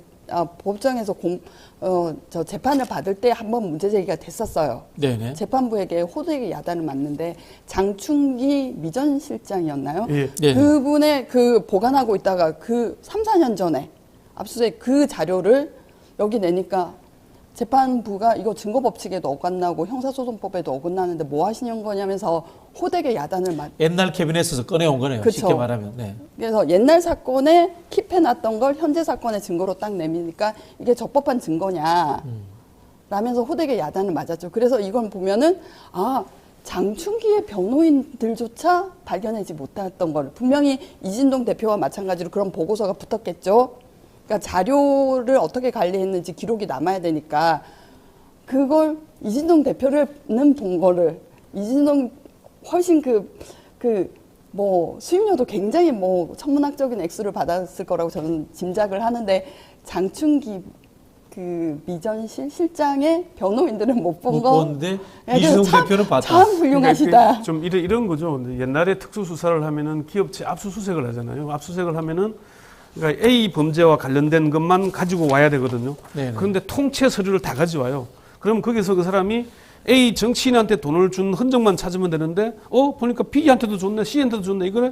이걸 저장해 놓는 거죠. 네네. 필요할 때 꺼내서 수사해왔던 방식이고 이게 별건 수사로 비판받던 거거든요. 영화 더킹에 나오는 못하게 해왔는데 네. 오히려 윤석열 검찰총장 시절에 예규를 개정해서 개인의 지금 우리 진행자의 휴대전화를 압수하잖아요. 그럼 필요한 그 부분만 딱 가져가게끔 돼 있는데 전체를 다 저장해버리는 거죠. 관행적으로 나쁜 관행으로 해왔던 것을 예규를 만들어 가지고 이제는 규정에 의해서 할 수 있도록 만들었다. 그렇죠. 근데 이 예규라는 것이 개인정보법을 위반하는 거다. 개인정보법, 형사소송법, 영장을 내어준 권한 범위 이거 다 위반하는 그러니까 거죠. 이제 사실은 이게 사찰 그러면 우리가 뭔가 뒷조사하고 쫓아다니고 이렇게 이해를 하는데 지금은 그런 게 아니고 관계 없는 걸 이 서버에 저장하고 있는 자체가 사찰이다, 민간인 사찰이다 이렇게 주장해서 이제 윤석열 당시의 검찰총장, 그다음 검찰총장, 지금 검찰총장까지 다 고발 대상에 들어가 있는 겁니다. 어떻게 이야기하면은 사찰의 합법화를 추진하려고 했다. 뭐 이렇게 해석도 가능하네요. 검찰의 방식인 것이 이문정 검사가 집중관리 검사로 선정돼서 불이익을 입었다라는 걸로 승소를 했는데요. 그때도 집중관리 검사 대상 관리에 관한 예규라는 게 있습니다. 네. 예, 대검은 우리가 예규를 만들면 합법화되는 걸로 생각해요. 본인들이 만들면 법이 됩니까, 그게? 그러니까 저도 그 마인드가 그 행동 방식을 보면 사실은 예규는 행정청 내부의 사무처리 지침이지 그 상위법인 법률, 헌법에 우선할 수가 없는 거거든요. 아니, 사무처리 지침이 헌법과 법률을 위반하면은 이거는 범죄 행위 아닌가요? 그런데 검사들의 생각은 근데 법을 적용하고 해석하는 권한은 우리에게 있으니까 우리가 예규를 만들면 합법행위가 된다고 여긴지 않나라고 저는 그러니까 생각해요. 어느 정권이든 간에 법 개정이 국회에서 잘 안 되니까 시행령 정치를 하거나 이제 규정 규칙 같은 걸로 정치를 하려고 그러잖아요. 이제 그런 문제가 발생하게 되는 거죠. 그래서 지금 이 문제는 사실은 간단한 문제가 아닌 게 그동안에 그 과거에 우리가 X파일도 이제 도청하고 네네네. 이런 게 사실 사찰의 전형적인 거잖아요. 그런데 지금은 다른 방식, 압수물을 통해서 이 디지털 기기에 담겨 있는 정보들을 다 압수해서 그 필요한 걸 쓰게 되는 이런 부분이 이제 드러난 거니까 이게 좀 상당히 파장이 커질 것 같습니다. 네, 그리고 마지막으로 말씀드린 이게 사실은 뭐 디지털화돼 있었고 그게 발각된 것뿐이지 그 이전에도 쭉 이래 왔었어요. 사실 한명숙 전 총리 2차 사건, 한만호 씨를 네네. 어떻게 발굴하냐면은 한명숙 전 총리 1차 사건이 있지 않았습니까? 1차 사건에서 그 총리 공간 방명록을 압수해 오는데 거기서 기업인들 중에 지금 구치소에 뭐 경제 관련 범죄로 수감되어 있는 사람들을 뽑아서 이제 그 작업을 한 거죠. 그런 식으로 많이 활용돼 왔습니다. 그러니까 가장 대표적인 별건 수사를 보자면은 우리가 노무현 전 대통령 수사하기 전에 박연차 태광구동은 네네. 국세청이 털잖아요. 네. 그 노트를 그 비서의 노트를 가져가서 그 노트를 가지고 돈 준 사람들을 찾아가지고 수사를 하게 되는 거거든요. 별건 중에 별건이잖아요. 검찰이 압수한 것도 아니고 국세청이 압수한 근거를 가지고 추적에 들어갔거든요. 이런 식의 수사를 못하게 제도화했는데도 불구하고 대검 예규로 만들어가지고 이렇게 디지털 정보를 저장하고 관리해 왔다는 것은 이건 앞으로 좀 큰 파장이 일 수 있는 사안이 아닌가 그렇게 봐지고요. 아까 말씀드린 대로 수사를 하면서 자기들이 수사를 가장 잘하는 사람들인데 그 절차를 위반하고 자기가 수사기관도 아니면서 왜 들어왔는데 조사 안 하냐. 아니 이종섭 대사의 귀국은 공관장 회의, 방산 관련 공관장 회의 목적으로 들어온 공무로 들어온 건데 공수처 수사는 별건이잖아요. 그런데 왜 공수처가 조사 안 하냐고 그걸 비판합니까? 네. 말이 안 되는 걸 하고 있는 겁니다, 지금. 알겠습니다. 자, 두 분 이야기를 들어보니까요. 이 2021년도에 윤석열 총장이 예규를 만든 거는 본인이 증거를 만든 거네요. 어떻게 보면 그렇게 해석이 되네요. 네. 자, 이 문제는 결국 이제 이게 캐비넷 이야기입니다. 디지털 캐비넷이라고 보시면 될 것 같아요. 그래서 아마 제대로 딱 걸렸다. 이진동 대표와 조국혁신당 대표에게 딱 걸렸다. 이렇게 보시고 여러분들이 관심을 가지고 계속해서 봐주시면 고맙겠습니다. 자, 두 분 감사합니다. 네, 수고하셨습니다. 네, 감사합니다. 네. 자, 뉴스프라임 어떠셨습니까? 생방송 끝나고 다시 보기도 가능합니다. SNS에서도 많이 홍보해 주시고요. 댓글 참여도 기다리고 있겠습니다. 저는 내일 아침에 다시 만나 뵙겠습니다. 감사합니다.